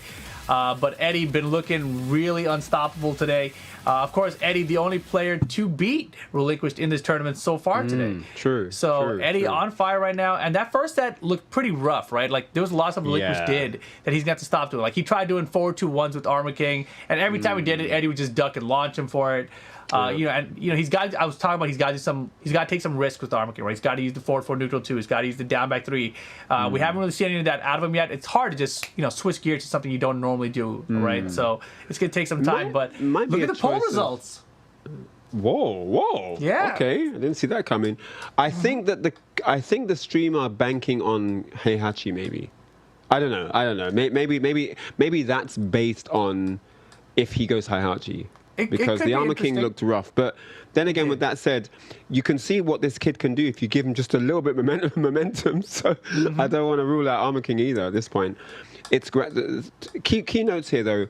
Last tournament, Relinquished lost in the losers final and came third. So this is already a step up, reaching the grand finals. Nice. But he's going to want to win this now. He's made it this far. He wants gold. He wants to run this setback twice and beat Eddie. So there's a lot of pressure riding on this for him. This is important, you know. He wants to, because you don't want to get to the grand final and then lose, right? You want to go all the way, and we like to cheer for an underdog, so let's do it. King. Yeah, I mean, I thought it was King for a second. I was just thinking in my head, like, dude, 18 years old, you're guaranteed a minimum of $300, like basically this month, you know, like if you did like monthly, like that's kind of good money, man, for an 18-year-old dude. I'm like, dude, just for playing video games on the internet, let's go. I wasn't making 300 when I was 18. I'll tell you that much. I wouldn't mind making 300 right now. You know, like Howard State grand finals. It's gonna be Relinquished versus Eddie, and it is indeed the Armor King. And Eddie's starting strong again, looking for the parry, no dice, and the multi throws are back. One of his strong areas. In the last one, he was going crazy with them. Yeah, with the multi-throws, he was rinsing everyone with those last ones. Oh, no. Man, you ran into that one, though. Face first. Not a move you want to run into ever. And the wall almost, too. Oh. Bounce. The freight train in action right here. Oh, boy. It started so good. He got those 2 throws, and I think basically nothing else. Eddie that was rough. Yeah. It all started with that jet kick. Nice hop kick. Another hop kick. That's brilliant stuff. Okay. And he's so good at punishing everything. Good duck that time. Shame he couldn't have got a punish. That was a sick duck though, yeah. What? He almost ran into that as well. He almost did. I mean, we were talking about how aggressive Eddie is, but that was pretty darn far for a rage drive, you know, from Armor King. Yeah, if that had have worked, that would have been sick. He could have got a giant swing into the wall. I don't even know if he was close enough to do a grab after it. That's how far that was, you know? That was really far, definitely. All right. The clothesline. Get back up here. Yep. Wow.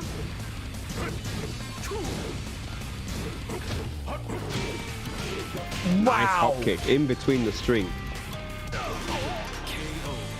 Nice. All right. So Relinquished gets his first round here. Yeah, I like that. Slow it down a bit, you know. And you're seeing Eddie, he kind of has this rhythm of when he wants to defend against you. Wow, and he was late in the punish. Yo, is this while stand 3 not fast enough to punish? Oh, they changed it. Yeah, that's one of the changes. But I was gonna say, like, as fast as Relinquished is, it's crazy that he needs to slow someone else down. Do you know what I mean? Like, this guy's rapid. Speedy Gonzalez. Uh-oh, Eddie in his favorite corner position going to work. We've seen him do this many times before. How does he hop kick everybody? It's okay, it's nothing. That's nothing. It's worth it. I think he hit another button. I don't even think that was guaranteed. Oh, no. Man. Well, the string in the back, I think that final hit against the wall, I'm not sure if that was guaranteed, but there would have been a string in the back that was guaranteed. But yeah, that's really, really unfortunate. He went for hop kick every time. And then the one time he thought, you know what, I've done this too much. I need to mix it up. Eddie blocked the low. It's like, oh, I could have done hop kick. So the forward neutral twos, I like them though, right? Like obviously, like if you look at the damage when he got punished for it, it wasn't actually terrible. Like it's hella worth going for it.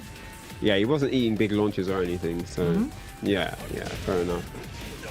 Hey, couple of the first 2 rounds were rough. There. Yeah. But these right here, man, like up close, single backdash, see a whiff, hop kick interrupt.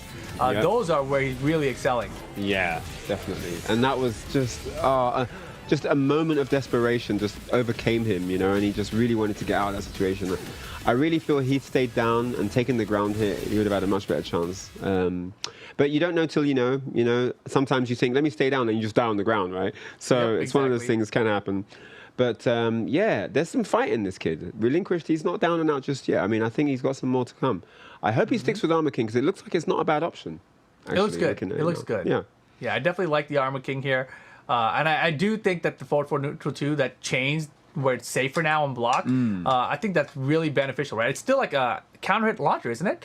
I'm pretty sure it is. Yeah, on counter hit, I think it gets launched. Yeah. So it's like, it's totally worth the risk in that sense. Yeah, but I mean, Eddie is just playing so well. He is. As well. It's hard to identify the holes in the game just because he's playing so confidently as well, you know, and he seems to always be ready. No matter what you put him in, he's got a counter strategy coming out straight away, you know, and that's a very scary opponent. S+ for everything for this man. You know, Eddie is pretty ridiculous. Combo damage, aggressiveness, agility. I mean, he probably has S+ for everything else too. Like tenacity, sure, it's an S+. We only got room for 3 though, you know. Man. All right, so this could be the final game of the tournament unless Relinquish can turn this all around here and get a game for himself and give himself some room to breathe. I think he just needs a game so that he can just actually think, you know? He's just taking all the pressure right now. All right, so let's see. Armor King it is. We trade jabs. It's like the Tekken 6 intro. Okay. Goes low. Hey. Nice block. Follows up. Oh, looks for the crouch dash 1. And there's the multi-throw again. Yeah, the multi-throws are great. No escape for Eddie. That's some good damage for Relinquished here.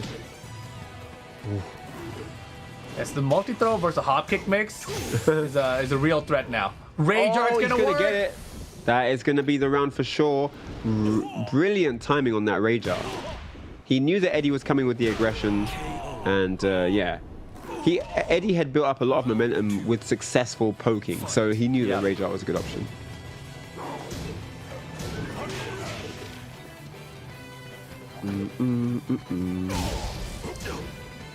Jet kick pressure now. These guard crushes are just so scary. I like that a lot.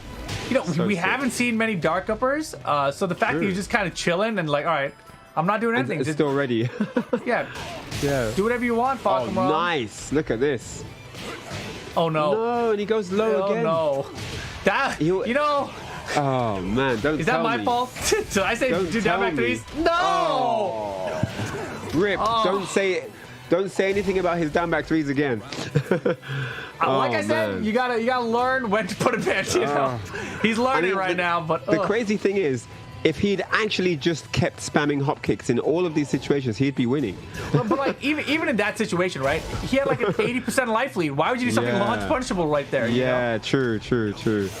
Sometimes the nerves get the better of you, man. No. Oh, did he press a button? No, and he's given the round away.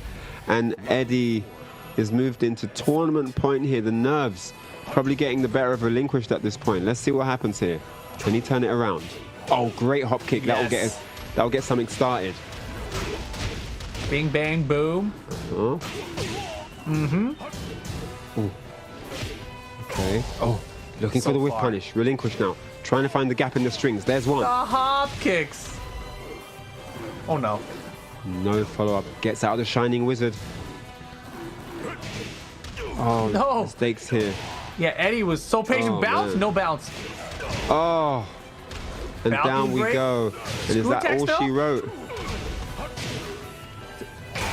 Last chance. Oh, get it out The of here. tournament is not over. Relinquish stays alive here for another round. He tried Let's to go. raise drive with the Tiger knee thing. That was sick. Punish. Oh my Oh, gosh, the multi-throws. Oh, hello. Relinquish now. Mixing it up here. Gets the full... Gets the full chain. He's got a nice little life lead over Eddie here. Eddie, biding his time. Dark upper. Waiting for the right moment to engage. There we go. No punish. Great block. Relinquish now. Clothesline from hell. The Bradshaw. Yo, the get-up kick was so risky from Eddie here. But he's got rage and he's got fucking rum. Uh-oh. Oh boy, Eddie can still win this. One launch. Tournament. Tournament's over. One launch. Can Relinquish stay alive here? What's it gonna be? What's it gonna be? Oh my The hop gosh! kick! And How he did it miss? gets the game. Relinquished. Oh, How did the down four miss? The down can breathe four a sigh whipped. of can breathe a sigh of relief after that one. He ties it up by the skin of his teeth to 1-1 here. Needs one more for the bracket reset. Man, that was insane. I The can't down believe that four is was like that. guaranteed. It's guaranteed there to whiff. I don't And know what happened there. I think we Even need to on see the top of that, replay or something. Relinquished was ready for the hop kick on the whiff of the guaranteed move. You know, like, what? Oh man! What in the Wow. world? That was weird. As well as paying Harada for those Armor King Hayachi buffs, he paid for some Yeah. situational changes as well.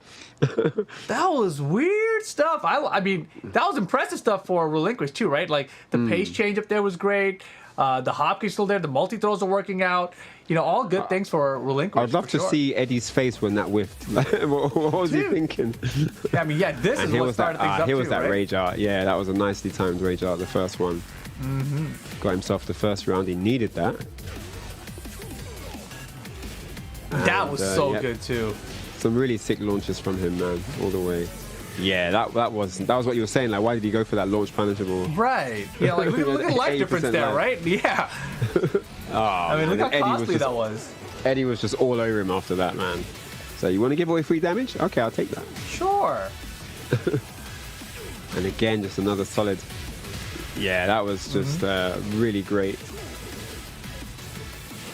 Once Eddie's in your head, he's in your head, man. I think we've seen this one. This is the third time that we've seen this replay. I mean, it was a sick flow. It was though. very was a really important. sick That flow. down back thing was crucial. I don't think Relinquish wants to see it again. If we get it again, that would be the funny. I can keep I'm watching sorry, this all day. Relinquish. Look, the down back three, it's just not going to work out for you. Do not go for the try down back three. Reiteration after We've- reiteration. We've drilled it into him now, all right? He's prepared to not do a down back three when he has an 80% life lead. If he opens a set with down back three, I'm gonna laugh, man. That'll be so funny. I mean, I It's hope he all I'm doesn't do it just thinking for about. commentary purposes. But, Yeah, that's please hilarious. don't. Although All it might right, counter so- it. Yeah. You're thinking about it. Oh, all right. So, game 3 now for the reset or for the tournament. 1-4. Oh, nicely done. Yep, shoulder block. Yo, we might get a reset. Oh, boy. man. Oh, speaking of launch punishable, look at this. And Eddie always ready to deliver the max damage. Look out. Nice. Good That was call. good. On reaction. Yeah, had not enough gonna- health to absorb too. Obviously not It's going to good. kill, but definitely puts him back into a better standing than he was in. No. Oh, that was a smart boy. get out kick. Based on Yeah. the range of where the wall was and where he was, that was a very smart get out kick. Yeah, I was thinking on the Relinquish side, he really shouldn't have done anything after the Rage Art. Man, how does he land great. his hop kicks? Great mileage off of these hop kicks. I think he needs to do more, Rip. I think he should. They And seem to be multi-throw. working. Punish? Oh, something at least. Maybe get a little something. Tickle his I think he ankle. gets shoulder. Oh, yeah. That makes sense. Okay, oh, get off me. Watch the tape, bro. Watch the tape. Ooh. Wow, what a What step. happened there? Never seen that before. Uh-huh. Trying to chip him down here. Doesn't want to get counter hit on the way though. He's blocking everything. Great. And there's the multi-throw. He's getting a lot of damage off of these as well. Yeah, This time winding Eddie down finally though. gets the Oh escape. boy. 7 seconds left. And the The rage. clothesline. 3 seconds. 2 seconds. He's trying to chill. Smart stuff. Clip that. That was boy. smart. Clip that. I saw 1 him back second and I'm like, left. what's he gonna do? Good He saw stuff. the life lead and he was Yeah. running for the hills, boy. He knew that as soon as he came in, he's just going to do that. Yeah. Okay. Wow, where's the forward on the hop? That's exactly how he Man. died in the first set in Winners Final. Vertical hop Tournament kick, point. dash up the toe kick. Tournament point to Eddie here. For all the marbles right now, Relinquish needs this round to stay in the tournament. Eddie, who's been a stellar performer so far, doesn't want to let it all slip at this point. Oh, Oh my goodness me, he's eating counter hits for breakfast, lunch, and dinner. And there's the don't multi-throw. down back 3 now. Relinquish You got a huge lead. Getting confident, goes for the 1+2 break this time. Uh-oh, fuck him on with Oh rage. man, he's staying Oh on no, him. he's look at the damage he just ate. 3 hits, and here we go. Final round, first set of Yo, grand finals. this is Tournament hype. point, Eddie. All right, let's go for the reset. Is it the reset or the tournament's over? Oh, duck upper. Beautiful. Oh my God, Rip. This is Back a in the big game start, here. but look, the lead don't matter. Pokemon with man. rage is still bring anything back. Got And he gets a him. launch out of nowhere. Oh man, this is bad news for Relinquish now, almost by the wall. Bounce. And there's the wall bounce, and that is going to be all. No, Not over still yet. alive. Last What? chance. What? Oh my gosh, where was Oh. the low parry? Doesn't matter. Eddie is going to be the winner here today for the Wow. Open Series monthly final for Tekken 7 EU. Congratulations, Eddie, on your first place finish. Shout outs to Relinquish, though. Second Big place. shout outs to Beautiful showing, Relinquish, man. man. Big shout That outs. That Arnold was King really, really sick. was very fun to watch. And Yeah, the I love the Heihachi. adaptation. Yeah, and the Heihachi at the very beginning And the as well. Heihachi. Man, that was Very, that very was a sick. lot of fun. Yeah, Eddie, back though, and forth, back and forth. yeah, dude, Eddie throughout the entire day just played so well. You know, he faced some adversity, had to bring out the Bob earlier, and the Bob came out so strong. Bob was right? So sick, yeah. I felt like, you know, if he really got told, we're going to see the Bob again, too. But man, dude, check these clutch replays, blocks, man. I mean, yeah, dude. just the wall pressure and just knowing what to do every time. And this little timer scan was so cool with the big elbow drop on 1 second. Mm-hmm. That was so sick. I did enjoy that. But yeah, just Eddie at the wall, so ready. Pressure, That's a good power insane. Yeah, that mistake there. Oh, Same mistake man. in winner's final, man. Exact Yeah. same situation. Yeah. And this was a clutch round there, ending in this mid. That was all he had to work with. He had to get that. But yeah, the final round, and he got this launch out of nowhere and just catches yeah. him and takes him to the wall with it. And yeah, this was the sink, Yeah, a little scramble at the end the here, right? relinquish Like, sink shipping, the relinquish ship sinking at the end here at the hands of Eddie, who goes low at the end to snag the tournament away from the hands of a potential reset. I know Relinquish was definitely goading for that reset. He really wanted it. was But close. unfortunately, Eddie just too strong. But it was close, man. It was a very, very close, very epic grand final. yeah, and shout outs, of course, to Mayhem for third, Stormrazor, fourth place. All 4 of these players in the top 4 getting paid out here today. Thanks to the prize pool from PlayStation tournaments. So congratulations to all of our top 4. And there you see our schedule for the next tournaments. Of course, the monthly finals for NA, 2 o'clock, PDT, and then Soul Calibur 6 monthly finals, September 3rd, so tomorrow. So yeah, don't miss that. And then, of course, Lostie's Tower, you've got the PS tournament September 8th, and then the monthly final September 25th down the line. So definitely catch up with those as well. And then Guilty Gear Strive, we're not over yet. Cold War. So lots of Fast and Furious action to come. So much. It's so super epic. I mean, every month there's multiple events you can get involved in on multiple games as well. So even if you don't play a game that often, this is a perfect opportunity to just like test the water, try something new, get involved in the open series on a game that you're new with. Maybe it will be a new challenge and you never know. It might be your future main game. Of course, if you guys want to do that, compete.playstation.com. That's where you go to if you guys want to sign up to get involved in all of these games so that maybe you could be on one of these Open Series monthly finals and have a chance of winning some of this huge prize pool. Definitely, definitely. Cash prizes to be won each and every single month. But that's going to be it for this particular tournament. Open series here for Europe. Eddie is your champion. Dominant performance all the way through. Ran it all the way through in the upper bracket and won without having the bracket reset in the grand finals. So big shout outs to all the top 8. All 8 guys played phenomenally well today. Well, all 8 opponents, excuse me, played phenomenally well, and it was a pleasure to have them on board for the journey. Thank you guys for being with us as well. It wouldn't be anything without you guys tuning in and being a part of the stream. And exactly. I've been We'll be Ryan back Hart. with NA later. Yeah, I've been Ryan Hart, and this is Rip. And later on, yes, I'm going to come back with NA. So don't go anywhere. Stay tuned, and we'll see you later on for that.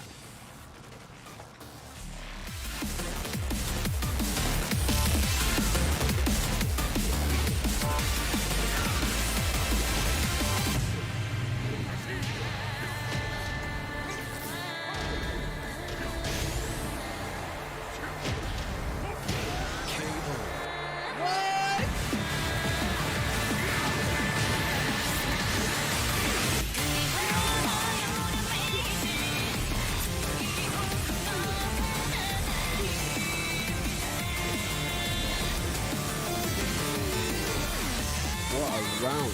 Oh.